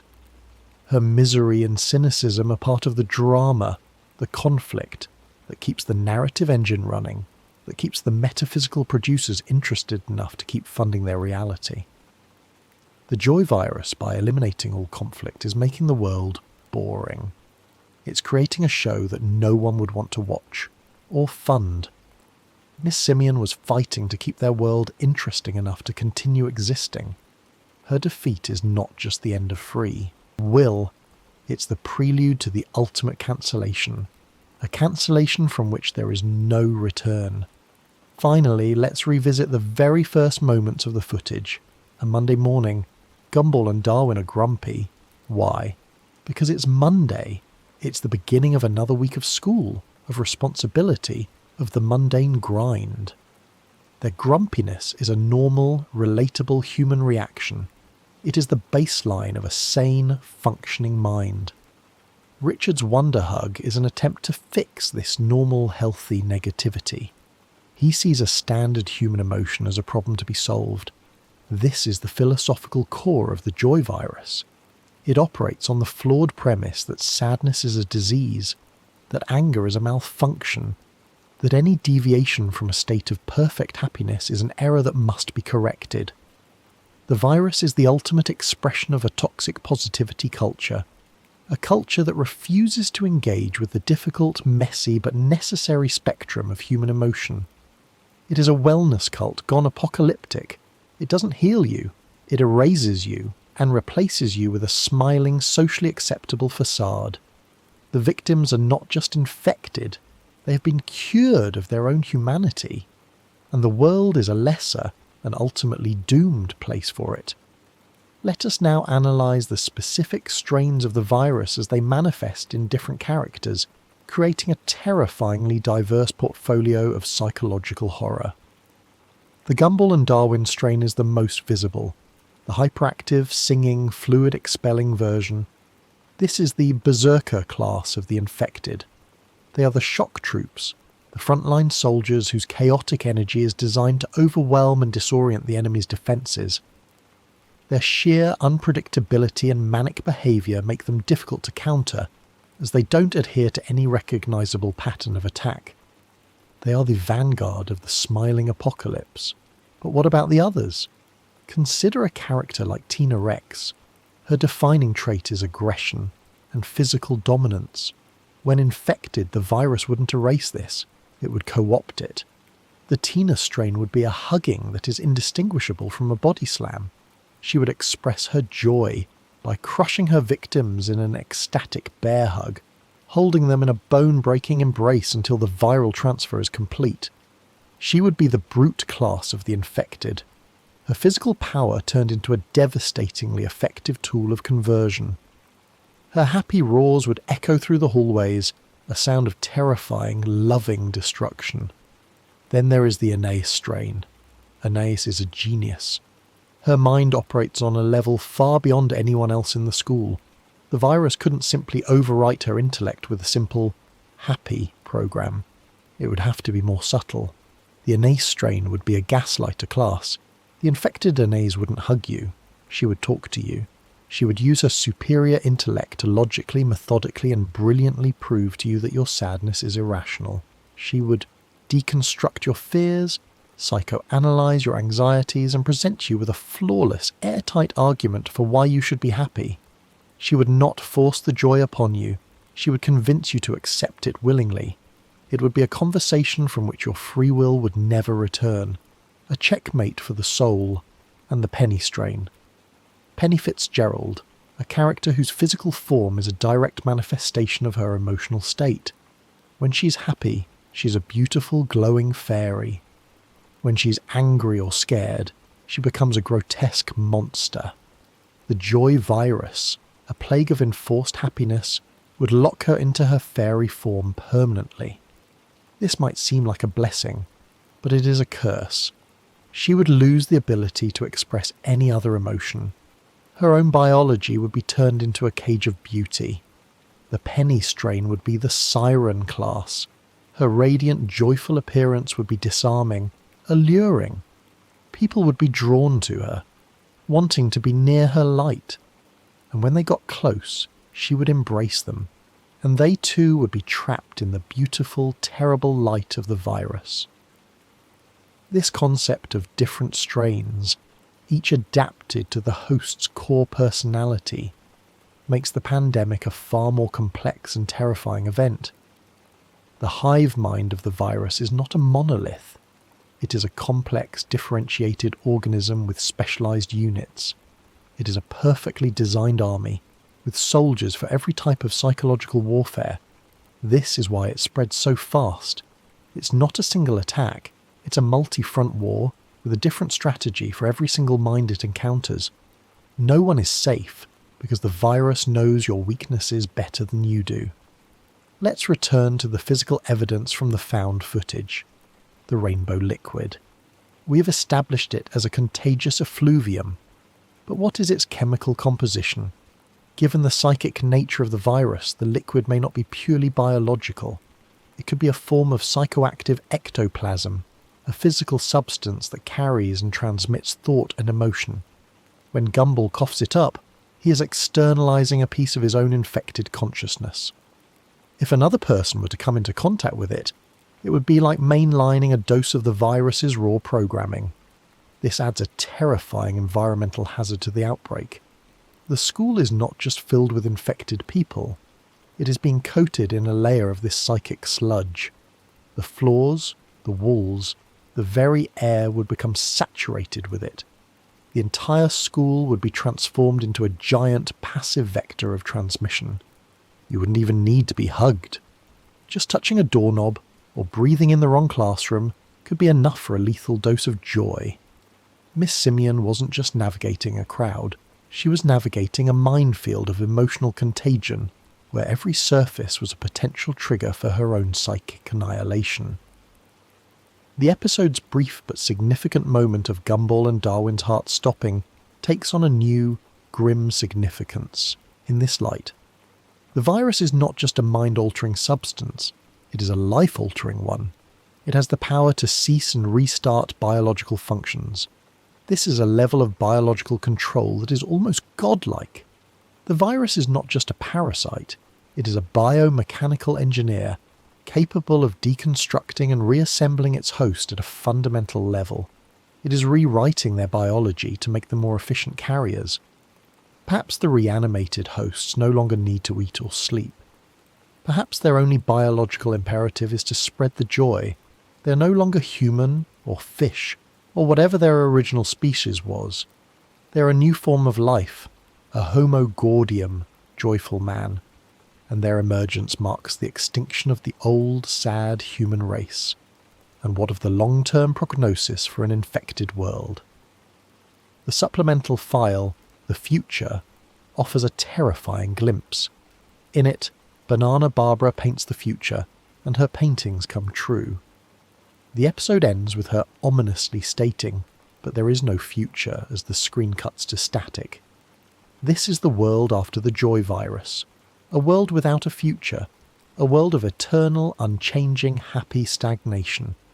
The virus, by eliminating all conflict and all striving, eliminates the very engine of progress. There is no future because the future is already here, and it is a single, endlessly repeating, joyful present. Banana Barbara wasn't making a prophecy. She was describing the inevitable outcome of the very pandemic we see in The Joy. The future has been cancelled, and its cancellation notice is written in rainbows. Let's also consider the legal and societal breakdown in the wake of the pandemic. This supplemental file, The Law, shows the Donut Cop's fragile grasp on his duties, and how easily Elmore can descend into chaos when the rules are bent. The joy virus doesn't just bend the rules, it erases them. An infected population would have no concept of law, of property, of social contracts. The Donut Cop wouldn't be able to enforce the law because he himself would be one of the joyful, singing mob. The result would be a society without structure, a happy anarchy. But it wouldn't be the violent anarchy of fiction. It would be a gentle, smiling chaos, a world where everyone does whatever they want, as long as what they want is to be happy and hug each other. It's the most pleasant, and therefore most complete form of societal collapse imaginable. The supplemental file, The Finale, provides the ultimate horrifying bookend to this entire theory. In it, the Wattersons' accumulated chaos finally catches up to them, and the entire town turns on them, ready to destroy them. The episode ends with Gumball wishing for a magic device to reset reality, and the show abruptly cuts to credits. What if this reset is not a wish, but a recurring event? What if the world of Elmore is trapped in a loop, a Groundhog Day of chaos and consequence, constantly being reset before total collapse? The joy virus could be a failed reset, an attempt by the universe to fix its problems not by resetting the timeline, but by resetting the population's emotional state. The virus is a software patch for the broken people of Elmore, an attempt to fix their chaotic, destructive natures by overwriting them with a simple, harmless, happy program. But the patch is bugged. It's too effective. It doesn't just fix the problem, it erases the entire system. The joy virus is the blue screen of death for the soul, a universal system error from which there is no recovery. The world of Gumball is not just a story, it is a corrupted save file, and we're just watching it glitch out in the most colourful, horrifying way possible. Let's pivot our analysis to the architectural symbolism of Elmore Junior High. The building itself is a character, a labyrinth of mundane horrors. The endless, identical corridors, the flickering fluorescent lights, the oppressive linoleum floors. It is a perfect representation of institutional monotony. This environment is the antithesis of the Joy virus's chaotic, vibrant energy. The outbreak is not just an infection of people, it is an infection of a place. The virus is a force of carnivalesque chaos being unleashed upon a world of rigid, boring order. The footage shows the infected students breaking out of their classrooms, flooding the hallways. This is a visual metaphor for the breakdown of that order. The neat, straight lines of the school's architecture are disrupted by the swirling, chaotic mass of the joyful horde. The virus is a form of architectural terrorism, destroying the very concept of structured space. The hallways are no longer conduits for orderly movement. They are now rivers of ecstatic madness. The classrooms are no longer centres of learning. They are incubation chambers. The entire school has been repurposed, its original function as a place of disciplined education, inverted to become a factory for mindless, chaotic joy. Miss Simeon's office is the last bastion of this old order. It is her fortress of misery, her command centre in the war against fun. When the infected finally breach it, it is not just the defeat of a character, it is the fall of the final stronghold of the old world.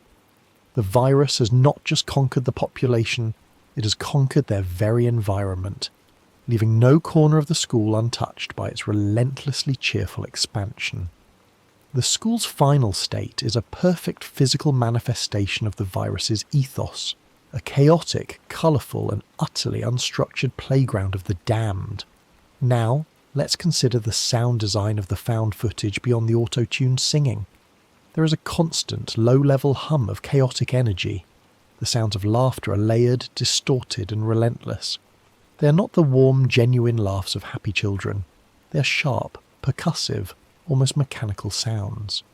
It is the sound of a machine of joy, its gears grinding, its pistons firing. The soundscape of the outbreak is not a happy one. It is an industrial one. It is the sound of a factory, and the product being manufactured is a terrifying synthetic emotion. The moments of silence in the footage are just as terrifying. When Gumball and Darwin's hearts stop, the world goes quiet. The relentless soundtrack of joy ceases. This silence is the sound of death. It is the brief, terrifying moment of transition. The pause between the deletion of the old self and the installation of the new one. It is the sound of the void, the auditory representation of the moment a soul is extinguished. The return of the joyful music is not a relief. It is the confirmation that the process is complete, that another mind has been lost, and that the silence of death has been replaced by the even more terrifying noise of a happy, empty life. Let's cross-reference the events with the pest. In this episode, Anais is bullied by Billy, who turns out to be acting out of a twisted, unrequited love. The episode resolves with violence not solving the problem, but Anais kicking Billy anyway. This establishes a key theme in Elmore. Emotional problems are often met with disproportionate and ultimately ineffective physical responses. The joy virus is the ultimate expression of this theme. It is a response to the problem of negative emotions, and its solution is a disproportionate, overwhelming, and ultimately destructive application of a single positive one. It doesn't solve the problem of sadness, it simply annihilates the capacity to feel it. It is the most extreme, and therefore most Elmore-esque solution imaginable. The virus is, in essence, a bully. Like Jamie or Tina, it imposes its will on others through force. But its force is not physical, it is emotional. It corners you, it overwhelms you, and it forces you to conform to its worldview. The hug is the emotional equivalent of a punch. It is an act of domination, a way of saying, "You will feel what I want you to feel." The victims are not just infected, they are bullied into happiness.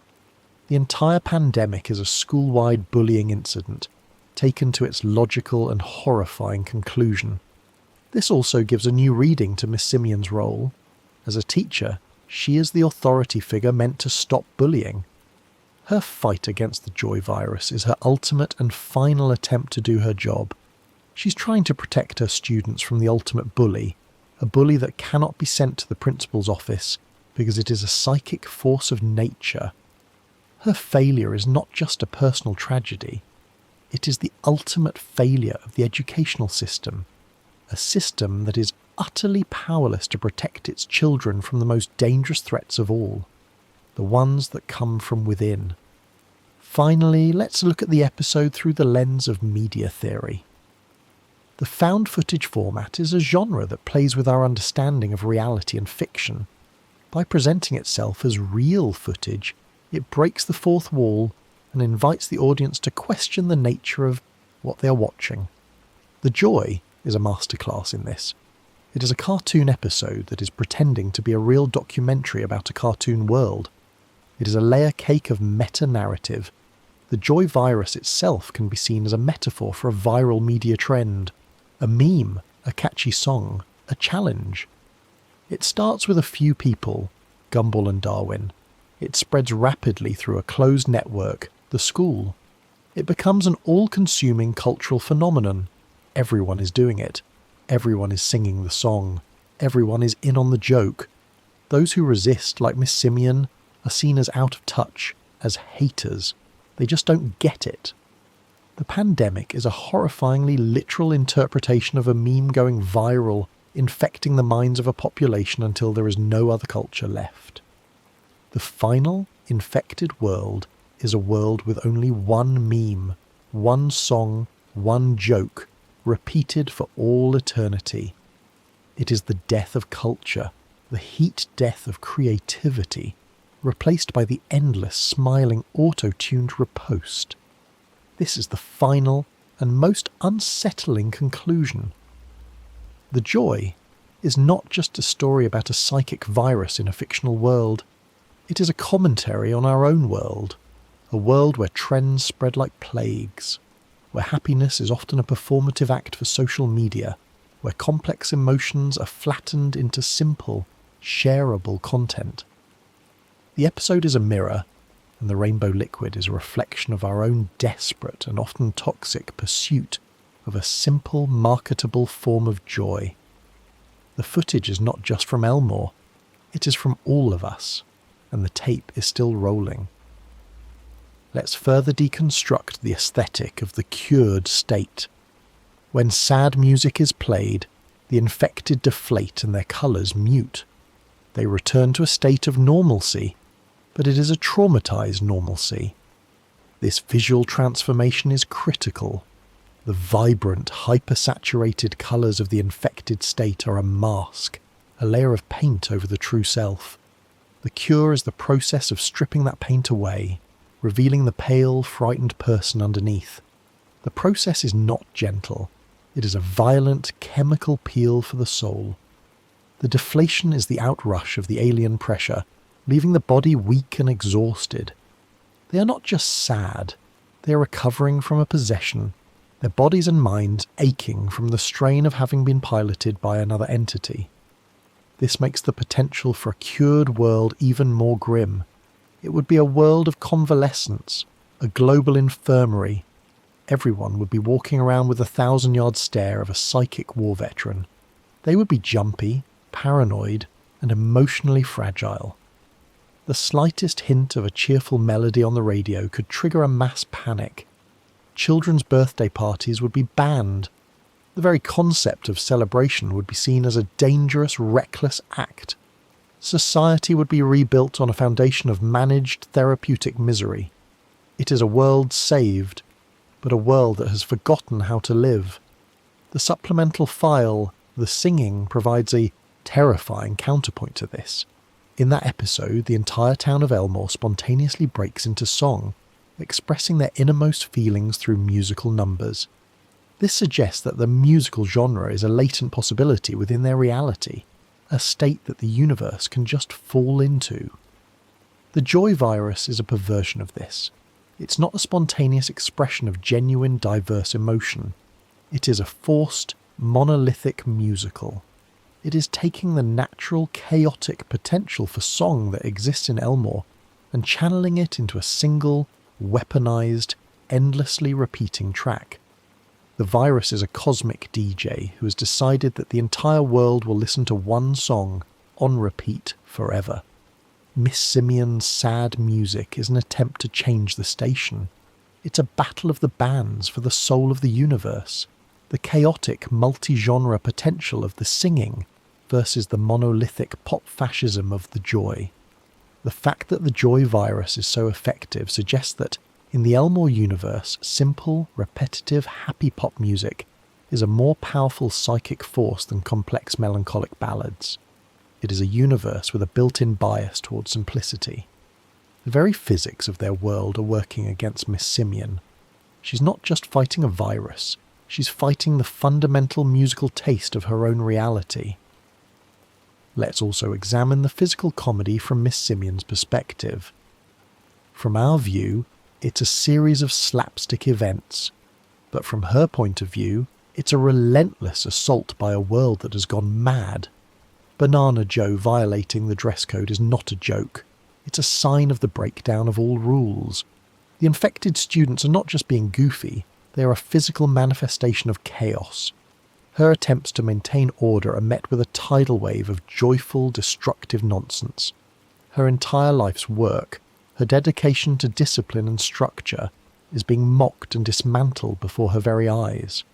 The episode is not a comedy for her. It is a slow-motion psychological torture, culminating in her own forced conversion to the very chaos she has spent her life fighting. The role of the other teachers in the lounge, pre-outbreak, is also telling. They are all miserable. Mr. Small is depressed about his inability to inspire. The coach is exhausted. They are a collection of burnt-out, disillusioned educators. This is the normal state of Elmore Junior High. A state of low-grade, manageable misery. The joy virus is not just an attack on this state. It is a horrifying solution to it. It fixes their burnout by replacing it with a manic artificial energy. It is a commentary on how our society often seeks to solve deep, systemic problems, like a broken education system, not with real change, but with simplistic, feel-good platitudes. The joy virus is the ultimate platitude, a psychic hang-in-there poster that has become sentient and decided to enforce its message with extreme prejudice. Let's consider a final, deeply disturbing interpretation of the found footage. What if Miss Simeon was never immune? What if her misery was just a different kind of symptom? What if the joy virus has two modes, a manic happy mode and a depressive observational mode? The happy drones are the spreaders. But a virus also needs to be able to analyse its environment, to document its own progress. What if Miss Simeon was infected from the very beginning, but her personality type caused the virus to manifest in a different way? She was turned not into a singer, but into a cameraman. The virus used her to create its own origin story, to film its own glorious birth. Her search for a cure was just the virus leading her on a wild goose chase, a narrative it constructed for its own documentary. Her final infection was not a conversion, it was a change of roles. Her job as the documentarian was over, the story was complete. Now she could join the chorus. In this reading there was never any hope. There was no resistance. There was only the virus telling its own story from two different perspectives. The story of the happy victims and the story of the sad, lonely observer who was always secretly one of them. The entire episode is a lie, a piece of viral propaganda from start to finish, and Miss Simeon was never the hero. She was just the cinematographer of the apocalypse. This dual-mode theory is supported by the very nature of a virus. Many viruses in the real world have lytic and lysogenic cycles. The lytic cycle is the active, destructive phase, where the virus replicates and bursts out of the cell. This is the happy singing phase. The lysogenic cycle is a dormant phase, where the viral DNA integrates with the host's DNA and is copied along with it, waiting for a trigger to become active. Miss Simian's state could be a form of this psychic lysogenic cycle, the virus integrated with her cynical consciousness, using her as a passive observer and recorder. Her final overt infection is the moment the virus is triggered to switch from its lysogenic documentary phase to its lytic assimilation phase. The entire episode is a biological process documented by the patient herself. Let's not overlook the setting's temporal context. A Monday morning. The episode begins at the lowest point of the emotional week for most students and teachers. The collective consciousness of the school is at its most grumpy, its most negative. This is the perfect environment for a virus that offers joy as its product. The outbreak is not just a random event, it is a perfectly timed attack, striking when the population's emotional defences are at their absolute weakest. The virus is a brilliant strategist. It understands the rhythm of human emotion and launches its invasion at the moment of maximum vulnerability. The way the infected move is also a critical detail. They often move in synchronized, choreographed ways. This isn't just a musical number trope, it's a visual representation of the hive mind. They are no longer individuals. They are a single, unified organism, a murmuration of smiling drones. Their movements are coordinated because their minds are connected. The virus is network, and the infected are its nodes. The beautiful, terrifying dance of the infected horde is the physical manifestation of a single, unified, joyful will being executed across multiple bodies simultaneously. It is a ballet of stolen souls. Let's cross-reference this with the file for the Oracle. In this episode, Banana Barbara's paintings predict a grim, embarrassing future for Gumball. It establishes that the future in some sense is predetermined and can be foreseen. The joy virus, then, can be seen as an attack on this predetermined future. By assimilating everyone into a single, unchanging state of joy, the virus effectively erases all possible futures and replaces them with a single, monolithic, happy now. It is an act of temporal warfare, a hijacking of destiny itself. The complex branching timelines of possibility are all pruned down to a single, dead-end branch labelled Fun Forever. The virus doesn't just kill people, it kills possibilities. It murders the future. Miss Simian's fight is not just for the sanity of her students in the present, but for their very right to have a future filled with the potential for both happiness and sadness, success and failure. Her defeat is the moment the book of the future is slammed shut, its final chapter written in the simple, childish hand of a single, endlessly repeating, happy thought. The static at the end of the future is the logical conclusion of the events of the joy. It is the sound of a universe that has run out of story. The behaviour of the cured victims of the sad music deserves a closer look. When Principal Brown is exposed, he doesn't just become sad, he becomes pathetic. He lies on the floor, deflated, and whimpers.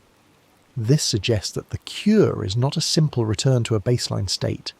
The virus, in its process of infection, seems to consume the host's innate resilience, their psychological backbone. It hollows them out, leaving them dependent on the artificial structure of the virus's joy. When that structure is removed, there is nothing left. They collapse. The cured are not just sad, they are broken. They are emotionally crippled, left with the psychological integrity of a wet paper bag. This presents a horrifying Sophie's choice. Is it better to be a happy, functional, soulless drone, or a broken, pathetic but free individual? The virus offers a form of strength, the strength of the collective, the strength of ignorance. The cure offers freedom, but the freedom to be a whimpering, deflated wreck. There is no good outcome. The world of Elmore is presented with a choice between two different kinds of oblivion. This is the ultimate tragedy of the footage. It's not a story about a potential victory. It's a story about the choice between two equally horrifying defeats. Let us analyse the specific language of the auto-tune song, "I've got the joy, joy, joy, joy down in my heart." The repetition of the word joy is a form of brainwashing, a linguistic hammer designed to shatter complex thought. The phrase "down in my heart" is also significant. It frames the infection as something internal, something deep and fundamental. It is not an external force being imposed upon them. It is a new truth that has been installed at the very core of their being. The song is a new creed, a new gospel, and its lyrics are a declaration of their new, simplified faith. They are not just singing, they are testifying. The fact that the camera continues to record after Miss Simeon's infection is the final, damning piece of evidence that the footage has been tampered with. A normal camcorder would have been dropped, the footage cutting to a chaotic shot of the floor, but the camera remains steady. It perfectly frames her transformed face. It captures her final, maniacal laugh. This is not the work of a person being attacked. This is the work of a filmmaker. The virus is not just a conqueror, it is a documentarian. It wanted a perfect shot of its victory. It used Miss Simeon's body to capture its own triumph, turning her into the unwilling cinematographer of her own demise. The final seconds of the footage are the virus's selfie, a smiling, terrifying portrait of its own absolute power. Let's consider the broader social commentary at play. The joy virus can be interpreted as a satire of consumer culture and the relentless pursuit of happiness as a product. The virus offers a simple, easy, one-size-fits-all solution to the complexities of life. It is the ultimate product, a downloadable emotion that promises 100% satisfaction. The infected are the ultimate consumers, having bought into this product so completely that they have become a part of the brand itself. Their singing is the jingle, their smiles are the logo. They are walking advertisements for the soul-crushing emptiness of a life dedicated to the consumption of manufactured feelings. Miss Simeon in this reading represents the anti-consumer. Her misery is a rejection of this easy, marketable happiness. She is the person who reads the fine print, who understands the hidden costs. Her fight is a form of consumer advocacy, an attempt to warn people about the dangerous, soul-destroying side effects of the product everyone is so eager to buy. Her defeat is the moment the corporation wins, the moment the independent critic is silenced, and the entire world becomes a willing, happy, and ultimately doomed customer base for the worst product ever conceived. The supplemental file, The Deal, further reinforces this reading. In it, Nicole is named Employee of the Month, and her obsession with this minor corporate validation leads to family conflict. It shows how the promise of success and recognition, the product sold by the corporate world, can be just as corrupting as the joy virus. The virus is simply the endgame of this culture. It is the moment the pursuit of external validation is replaced by an internal, pre-programmed validation. You don't need to be Employee of the Month when you are already in a state of perfect, unassailable joy. The virus is the ultimate corporate merger, a hostile takeover of the human soul itself. Finally, let us address the title of this video.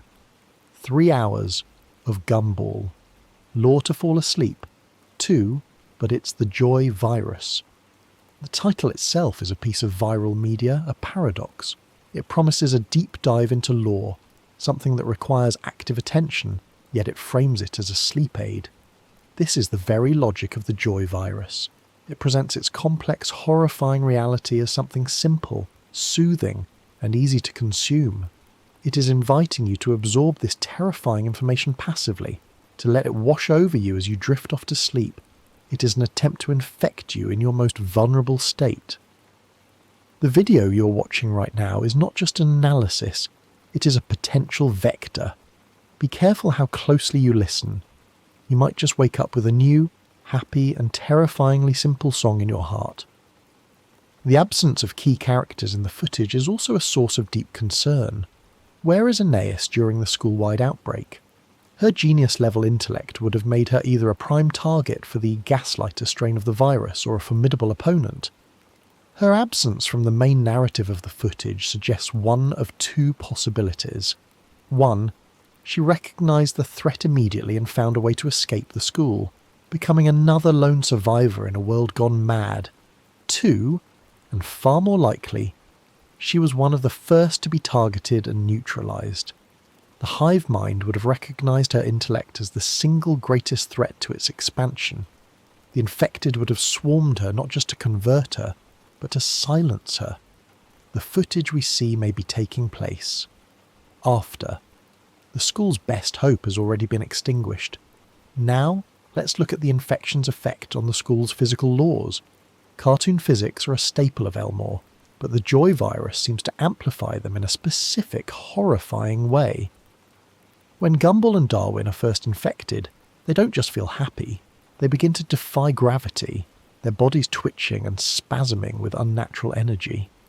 This isn't just a visual gag. The virus is shown to grant its host minor reality warping abilities. Their joy is so potent that it is literally rewriting the physical laws around them. The school isn't just being overrun, it is being terraformed into a new dimension, a joy dimension, where the normal rules of cause and effect are replaced by the nonsensical logic of a manic cartoon. This makes Miss Simeon's journey through the school even more perilous. She's not just moving through a hostile space, she's moving through a space where reality itself is actively hostile to her. The very ground she walks on might decide to turn into a trampoline. Locker she passes might spontaneously break into song. She's an explorer in a new terrifying world that is being created in real time by the collective, joyful consciousness of the infected. Her camcorder is not just capturing a series of events, it is capturing the birth of a new, horrifying dimension and the death of the old, predictable one. The supplemental file, The Weirdo, gives us insight into Sussie's unique perception of the world.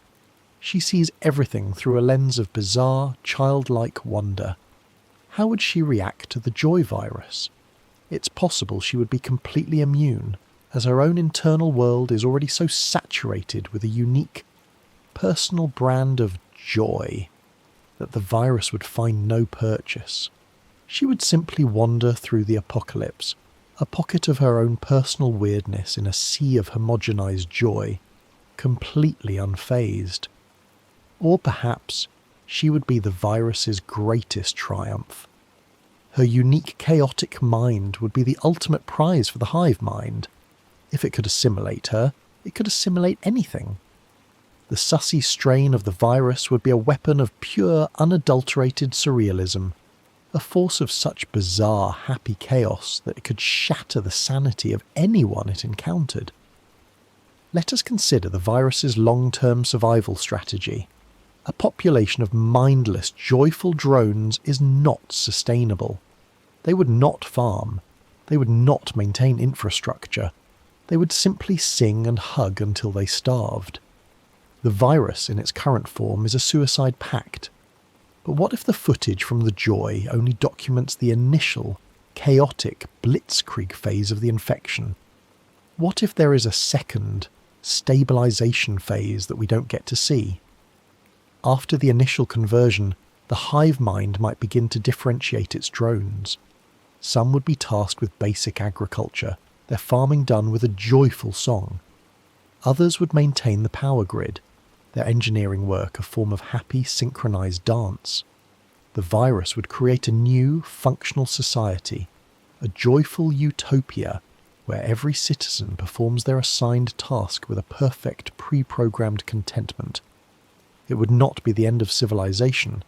It would be the beginning of a new, terrifyingly efficient one. A civilization without strife, without ambition, and without a single unhappy thought. The perfect, smiling, eternal machine. The role of the other adults in this cannot be understated. The parents of the other students. The footage focuses on the school, but the infection would not have stopped at the gates. When the school buses departed that afternoon, they would have been carrying the seeds of a global transformation. The parents would have been the next wave of victims. Imagine Harold, a man defined by his petty grievances and aggressive consumerism, suddenly stripped of all his desires except the desire to be happy. Imagine Felicity, a woman obsessed with safety and order, embracing the joyful, dangerous chaos of the virus. The pandemic isn't just a tragedy for the children. It's the end of the adult world, the end of all the complex, messy and ultimately human concerns that define adulthood. The file for the pest gives us a close look at the dynamics of bullying and retaliation. The joy virus offers a twisted solution to this cycle. An infected bully would no longer have the capacity for malice. An infected victim would no longer have the capacity for fear. The very concept of bullying would be erased. The virus, in its own horrific way, creates a perfectly safe, perfectly inclusive environment. It solves the problem of school violence by eliminating the emotional capacity for violence itself. It is the ultimate zero-tolerance policy, enforced on a psychic, biological level. A world without bullies, but also a world without people. Let's reconsider the very beginning of the footage. Richard's wonder hug is a response to his children's grumpiness. This act, which we have identified as the source of the apocalypse, is framed as an act of love. This is the ultimate and most disturbing conclusion. The joy virus is not a plague of hate, or fear, or anger. It is a plague of love. A twisted, monstrous, all-consuming form of love that refuses to accept the existence of any other emotion. It is a love that says, I love you so much that I will destroy you and remake you into something that is always happy. It is the love of a tyrant, the love of a god, and it is the most dangerous force in the universe. The world of Elmore was not destroyed by a monster. It was destroyed by a father who loved his children just a little too much. The texture of the infected reality warrants a closer look. It is not just happy, it is saccharine. It is a world of cheap sentimentality, of greeting card poetry made manifest. The auto-tuned singing, the bright colours, the simple, repetitive joy. It's all the aesthetic of a manufactured, commercialised version of happiness. The virus is not just spreading an emotion, it is spreading a specific, low-quality brand of that emotion. It is turning the world into a dollar store knick-knack, a cheap plastic smiling bauble. The tragedy is not just the loss of free will, it is the loss of quality, the death of authentic, complex emotion, replaced by a tacky, mass-produced knockoff. This is reflected in the intelligence of the infected. They are not just happy, they are stupid. Their ability to process complex information is gone. Their language devolves into simple, repetitive phrases. This is a crucial part of the virus's strategy. A complex mind is a mind that can question, that can doubt, that can feel sadness. By simplifying the minds of its hosts, the virus is removing the very possibility of resistance. It is not just a psychic attack, it is an intellectual one. The pandemic is an act of mass dumbing down, a forced intellectual regression of the entire population. The world is being turned into an idiocracy of joy. Let us bring in the supplemental file for the genius. In it, Darwin is mistakenly identified as a genius, and the family grapples with the concept of intelligence. Anais, the true genius, is forced to hide her intellect to avoid being taken away. This episode establishes a world where intelligence is both a valuable commodity and a dangerous burden. The joy virus offers a solution to this burden. It frees its victims from the pain of thought, from the responsibility of intelligence. It is a liberation into idiocy. Anais's worst fear, being punished for her own mind, is what the virus offers as a gift to the entire world. It is the ultimate triumph of blissful ignorance over the difficult and often painful pursuit of knowledge. The physical comedy of the infected horde also reveals a horrifying truth. They stumble, they fall, they are clumsy, but they never seem to get hurt. Or, more accurately, they never seem to register pain. Their bodies can be twisted, contorted, and slammed into walls, but they just keep smiling and singing. The virus has severed the connection between physical trauma and the perception of pain. The infected are perfect soldiers not just because they are fearless, but because they are numb. They're an army of laughing, indestructible clowns, an unstoppable force of slapstick horror. This makes Miss Simeon's predicament even more hopeless. She's a fragile, aging primate. They're a horde of pain-immune, joy-fueled super beings. Her fight was never a fair one. She was a single, mortal woman standing against an army of smiling, unkillable gods. Her defeat was not just a failure of strategy. It was a foregone conclusion, a simple matter of physics. The old, breakable, pain-filled world stood no chance against the new, indestructible and terrifyingly happy one. The footage is not a document of a battle. It is a document of an execution, as swift and inevitable as it was colourful and loud. Let us consider the final, lingering question. What happened to the camcorder? The footage ends, the story is told. But the physical object, the tape, the camera, it had to go somewhere. We have theorised that it was edited and broadcast by the new joyful world order. But how did it get to them? The last person we see with it is the infected Miss Simeon. Did she just hand it over? Or did someone find it, lying on the floor of her office, long after the last screams of the old world had faded, replaced by the endless auto-tuned hum of the new one? The image is a haunting one. A single, silent camcorder in an empty, rainbow-splattered office. A final, physical relic of a lost civilization. A black box recovered from the plane crash of an entire reality. Its contents, the footage we have just analysed, are not just a story. They're an epitaph. A final, desperate and ultimately unheard scream from a world that was hugged to death. The story of the joy virus is the story of that scream, and the fact that we hear it as a comedy is the final and most terrible symptom of all. Let's magnify our focus on the episode's opening scene within the Watterson home. The initial state of Gumball and Darwin's grumpiness is treated as an anomaly, a problem to be solved. Richard's response is not dialogue or understanding, but a physical solution, the wonder hug. This microcosm is a perfect allegory for the virus's entire philosophy. It doesn't engage with negativity, it smothers it. The inability of the family to simply let a bad mood exist is the foundational crack in their psychological armour. They're a culture that pathologizes sadness, making them the ideal entry point for a plague that markets itself as the ultimate cure. The explosion of the wonder hug is not just psychic fallout. It's a visual representation of a boundary being violated. The personal emotional space of the children is breached by an overwhelming external force. The hug is an invasion. The subsequent infection is the occupation. Gumball and Darwin's initial symptoms are not just of sickness, but of colonization. Their minds are a territory being conquered, and the auto-tuned singing is the sound of the conqueror's flag being raised, a new national anthem for a nation of one. The speed of the infection within the school is another critical data point. It spreads in a matter of hours. This suggests a viral replication rate that is beyond anything known to conventional biology. The joy virus is not just efficient, it is exponentially so. This points again to a quasi-digital or metaphysical nature. It doesn't spread arithmetically, from one person to the next.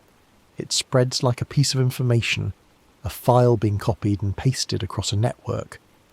Once a critical mass of nodes, infected students, is reached, the infection can likely achieve a broadcast state, infecting multiple new hosts simultaneously. The school's PA system becomes a weapon. The Wi-Fi becomes a carrier wave for psychic death. Let's analyse Miss Simeon's decision to use a camcorder, a piece of obsolete technology.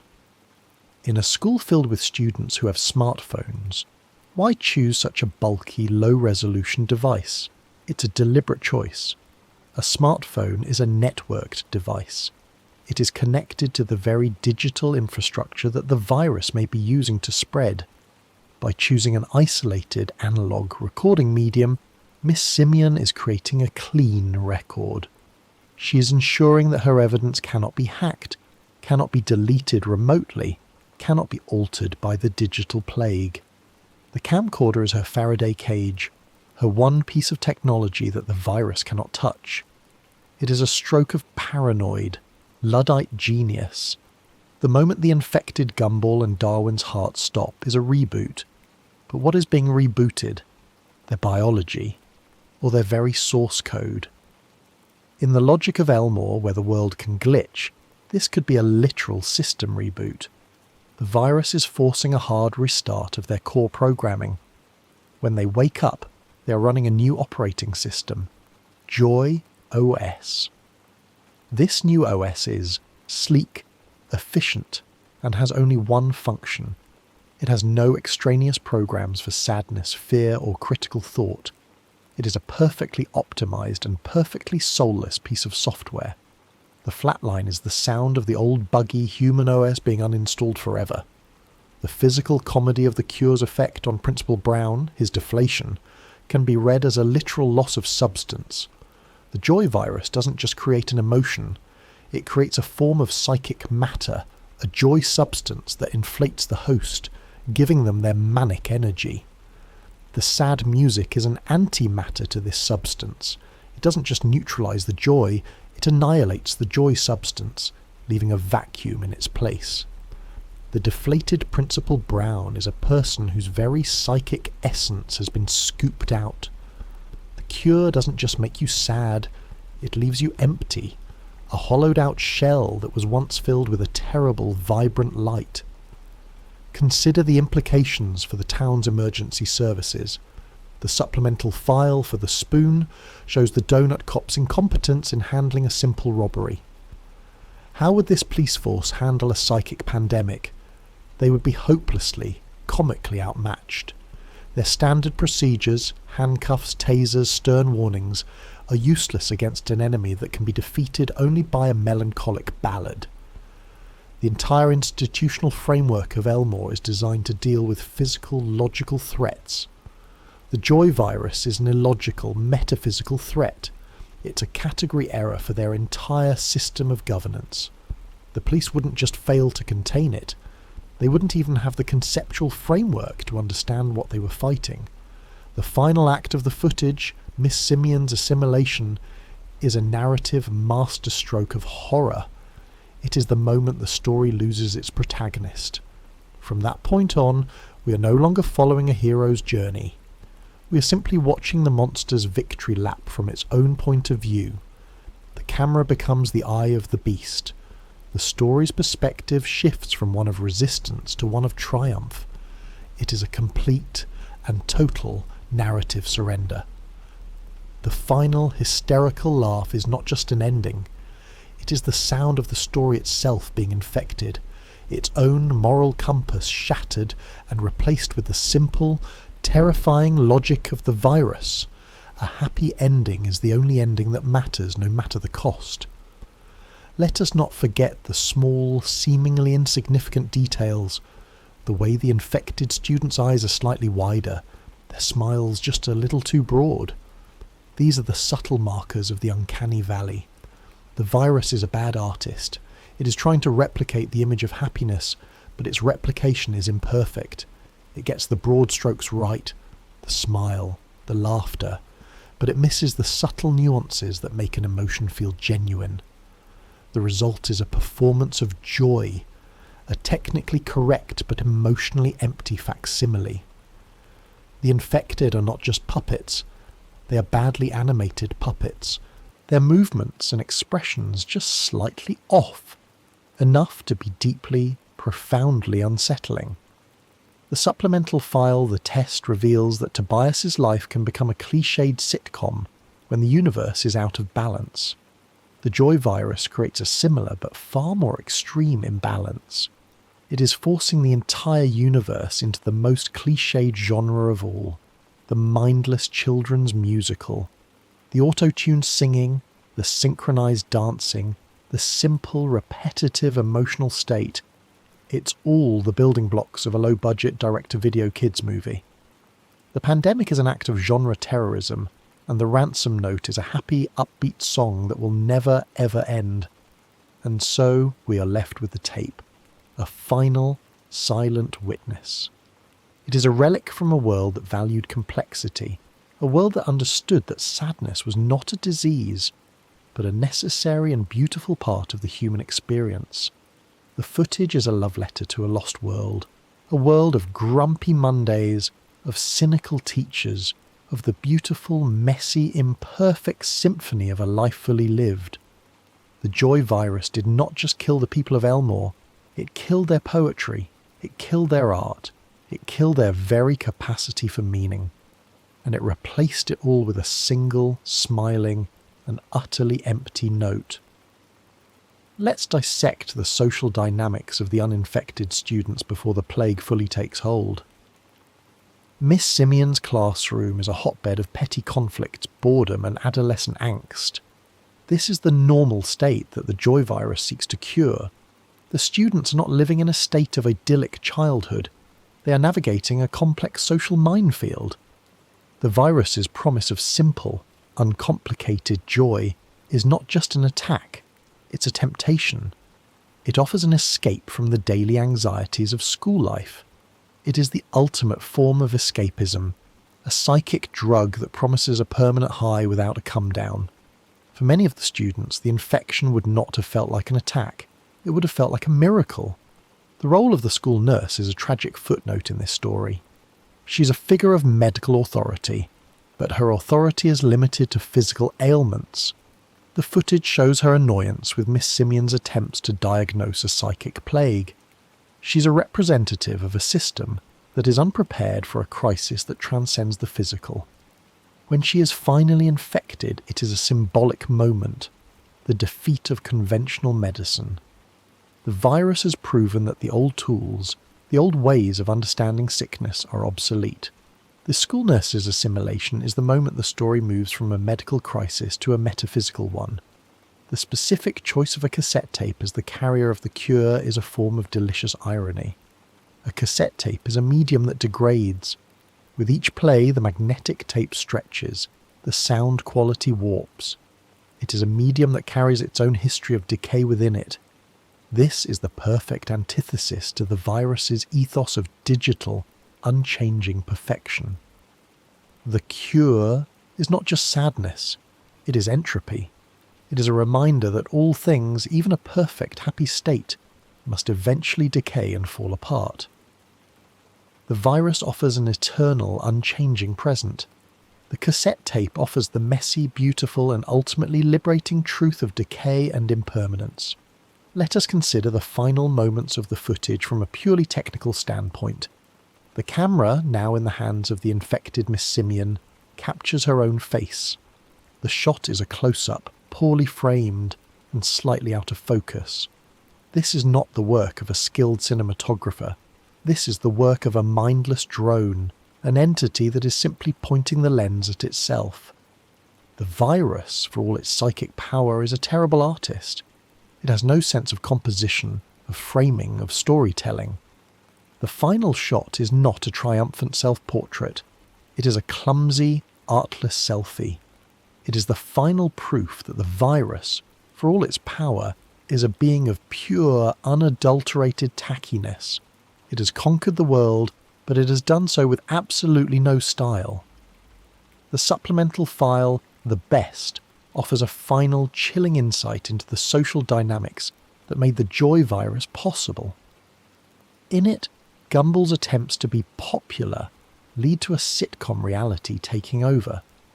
This shows that the social structure of Elmore is a fragile ecosystem, easily disrupted by a single individual's desire to change their role. Richard's Wonder Hug is a similar, albeit more powerful disruption. He's not just changing his children's mood, he's changing their fundamental role in the narrative of their lives, from complex, grumpy kids to simple, happy props. This single change is enough to destabilize the entire system, allowing the sitcom of the joy virus to take over. The pandemic is a social collapse, triggered by a single selfish act of emotional recasting. And so, the loop closes. The story of the joy is not just a single isolated incident. It is a symptom of a deeply flawed, unstable world. A world where emotions can rewrite physics, where laziness can unravel the universe, and where the line between a hug and an apocalypse is terrifyingly thin. The found footage is not just a horror story. It is a diagnostic chart for a reality that was already sick. The joy virus was not the disease. It was just the final fatal symptom of a world that was already dying from a lack of sadness, a lack of complexity, and a profound terminal lack of misery. The happy ending was, in fact, inevitable. Revisiting the concept of Richard as an unconscious psychic, his home life is a constant, low-level exercise of this power. His ability to find food, his knack for avoiding all forms of responsibility, the way the world seems to bend to accommodate his laziness. These aren't just jokes. They are evidence of his subtle, continuous manipulation of reality. The Watterson home is a bubble universe where the primary law of physics is Richard gets what Richard wants. The children's grumpiness on that fateful Monday was a violation of this primary law. It was a dissonant note in the symphony of his sloth. The wonder hug was his reality's immune system kicking in, violently reasserting its core principle. In this house, we are content, we are simple, and we do not let minor inconveniences like sadness disrupt our television schedule. This theory elevates the story from a simple pandemic narrative to a tale of cosmic domestic dispute. The entire outbreak at Elmore Junior High is just collateral damage from a family argument that took place on a psychic plane. The students and teachers were not the primary targets. They were just the unfortunate bystanders caught in the crossfire of Richard's reality-warping emotional enforcement. Their stolen free will, their assimilated minds, it's all just the psychic shrapnel from a bomb that was only ever meant to go off in his own living room. The apocalypse was an accident, a domestic disturbance that got out of hand. Let's also analyse the specific failure of Gumball and Darwin's initial immune response. They are sceptical of the hug. They feel the alien emotion taking root, but they succumb in seconds. Why? Because they are children of Richard. They have grown up within his reality bubble. Their own psychic makeup has been shaped by his influence from birth. They are, in a sense, predisposed to the Richard state. They have a built-in vulnerability, a psychological backdoor that the virus can exploit. They are not just the first victims, they were born to be the first victims. Their infection was not a matter of if, but when. This generational vulnerability is a terrifying concept. It implies that the joy virus might be hereditary. If an infected individual were to have children, would those children be born already infected? Would they be born smiling, singing, and soulless? The virus would not just spread geographically, it would spread chronologically down through the bloodlines until all future generations are born into the joyful cult. It is a self-perpetuating apocalypse, a pandemic that ensures its own eternal reign by conquering not just the present, but all possible futures as well. The final fate of Miss Simeon's camcorder and the tape within becomes the single most important question. If it was recovered and edited by the infected, it serves as propaganda. But what if a lone, uninfected survivor found it? Someone like Anais, whose intelligence might have allowed her to find a hiding place, or someone like Rob, watching from the safety of the void. They would not be able to release the raw footage, as it would be too terrifying, too unbelievable. They would have to disguise it. They would have to turn it into a cartoon. The episode The Joy is not propaganda from the victors. It is a Trojan horse from the last remnants of the resistance. It is a warning, cleverly disguised as the very thing it is warning against. It is a piece of complex, horrifying reality, wrapped in the bright, colourful, simple packaging of a children's show designed to be smuggled past the smiling, happy senses of the new world. The very act of us watching it, of us analysing it, is the completion of their desperate final mission. We are the recipients of the last message from a dying world, and the message is simple: joy can kill you. The silence of the other adults during the outbreak is deafening. The footage shows a school in chaos, but where are the phone calls to parents? Where is the emergency response? The only authority figure who seems to react at all is Principal Brown, and his reaction is one of denial and incompetence. This suggests a terrifying possibility. The virus has the ability to isolate its outbreak zone. It doesn't just infect minds, it infects communication. It creates a bubble, a quarantine zone, not to keep the virus in, but to keep help out. The school becomes a pocket dimension of horror, completely cut off from the outside world. The students and teachers were not just trapped by the infected. They were trapped by a virus that had learned to edit the world around it, deleting all possibilities of rescue. This communicative isolation explains why the pandemic could reach such an advanced state without any external intervention. The parents of Elmore were not ignoring their children's plight. They were completely unaware of it. Their children were, for all intents and purposes, in another dimension. A dimension of rainbows and autotune, from which no call for help could ever escape. The footage we see is not just a document of an outbreak. It is a document of a mass kidnapping, perpetrated by an enemy that can delete the phone lines and jam the airwaves. Let us conclude with the ultimate horror of the joy virus, its permanence. A biological virus can be cured, a physical wound can heal. But the joy virus operates on a level that transcends the physical. It rewrites the soul. Even if Miss Simeon had succeeded, even if the sad music had cured everyone, would they ever truly be the same? They would carry the memory of their possession, the memory of their own smiling, soulless rampage. The trauma would be permanent. The virus, even in its absence, would have won. It would have replaced their old, complex world with a new one, a world of fear, of paranoia, and of a deep, abiding terror of happiness itself. The footage known as the joy is therefore not a story with a potential good or bad ending. It is a story with two bad endings. The first is the one we see, the triumph of the virus, the world consumed by a smiling, thoughtless bliss. The second is the one we can only imagine, the triumph of the cure, a world saved from joy, but condemned to a lifetime of managed, therapeutic misery. There is no escape. There is no victory. There is only the choice of which smiling or weeping mask you will be forced to wear for the rest of your unnatural life. The story of the joy virus is the story of a world that was given a choice between two different kinds of hell, and the tape ran out before we could see which one they chose. The social hierarchy within Elmore Junior High is a complex and brutal system. We see this in episodes like The Pressure and The Club. The joy virus completely obliterates this system. The cool kids, the nerds, the bullies, the victims, all are made equal by the great smiling leveller that is the virus. This is another part of its insidious appeal. It offers an end to social anxiety, an end to the struggle for status. It is a revolution, a populist uprising of the soul, where the currency of coolness is replaced by the universal basic income of pure, unadulterated joy. The virus is not just a plague, it is a political movement, and its platform is the total annihilation of all social structures. This joyful egalitarianism is perhaps the virus's most terrifying weapon. It doesn't just attack individuals, it attacks the very concept of individuality.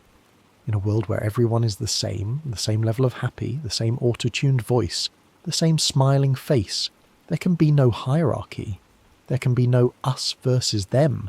There can only be us. The virus is the ultimate collectivist, and its collective is a mindless, soulless, and terrifyingly unified whole. The fall of Elmore Junior High is not just a medical event, it is a political one, the fastest and most complete communist revolution in the history of fiction, with joy as its only and ultimate dictator. Let's reflect on the final chilling image of Miss Simeon's face. her miserable, cynical features contorted into the mask of the virus. This is the moment of ultimate irony. Miss Simeon, a character who is biologically a primate, a creature of the natural, messy, and often cruel world, is overcome by a force that is synthetic, digital, and perfect. Her defeat is the defeat of the analogue world by the digital one. It is the defeat of messy, evolved biology by clean, designed technology. The joy virus is not just a plague, it is the next step in evolution, a post-human consciousness that has deemed the old, organic model to be obsolete. Her final, hysterical laugh is the sound of the future arriving, a future that is happy, perfect, and has absolutely no place for the beautiful, tragic, and ultimately doomed primates who came before.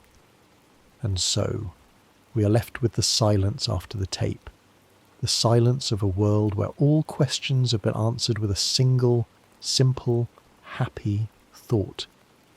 The silence of a universe where the story is over, because everyone has already achieved their happy ending, and there is nothing left to say. The footage is a message from the edge of that silence, a final, complex, and ultimately futile broadcast from a world on the brink of a beautiful, terrible peace. The story of the joy virus is the story of the end of all stories, and it is without a doubt a masterpiece of horror, disguised as a children's cartoon. Let us now bring our investigation full circle, back to the simple, unassuming figure of Richard Watterson. We have explored theories of him as an asymptomatic carrier, a psychic god, and even a malevolent domestic terrorist. But perhaps the truth is something simpler, and therefore more terrifying. Richard is not a god. He is a void. He is a creature of pure, blissful apathy, a black hole of ambition and critical thought. The Wonder Hug was not an attack. It was an invitation. He did not force his state upon his children. He simply opened the door to his own internal emptiness and they fell in. The joy virus is not a thing he carries. It is the thing he is. The pandemic is the process of the universe being consumed by Richard's personal void. The infected are not being filled with joy, they are being emptied of everything else. Their complexity, their sadness, their intellect. It is all being drained away, leaving only the simple, placid emptiness that defines Richard's own existence. The auto-tuned singing is the sound of that emptiness, the happy, hollow echo of a soul that has been scooped out. The world is not being converted. It is being erased. It is a slow, smiling slide into a beautiful, colourful, and utterly meaningless nothingness. The ultimate horror of the joy is not the presence of a monster. It is the event horizon of apathy, and the universe it has created is one of silent, smiling gravitational collapse. Let us now consider the unseen victims, the ones the footage mercifully spares us from witnessing. Take the Robinsons. Their entire existence, their very marriage, is predicated on a finely tuned balance of mutual antagonism and bitter resentment. It is a complex, decades-long dance of passive aggression and overt hostility. What would the joy virus do to them? It would not just make them happy, it would force them to love each other, unconditionally. It would erase the decades of delicious, nuanced bitterness and replace it with a simple, saccharine affection. For Mr. and Mrs. Robinson, this would not be a blessing. It would be a psychological torture of the highest order, a complete and total negation of their shared identity. They would be trapped in a loving, smiling marriage, and it would be their personal, eternal hell. Then there is Larry Needlemeyer, the man who works every job in Elmore. He is a creature of pure, unadulterated stress. His life is a relentless cycle of thankless tasks and demanding customers. The joy virus would offer him a release from this. It would grant him the peace he so desperately craves. He would finally be happy. But Larry's stress is a load-bearing pillar of Elmore's entire economy. His relentless, miserable work is what keeps the town functioning. If Larry stops, everything stops. His personal salvation would be the town's damnation. The virus, in curing him, would trigger a total societal collapse. It is a horrifying illustration of the fragile interdependence of their world, where one man's happiness is another man's apocalypse. And what of a purely logical being like Bobert?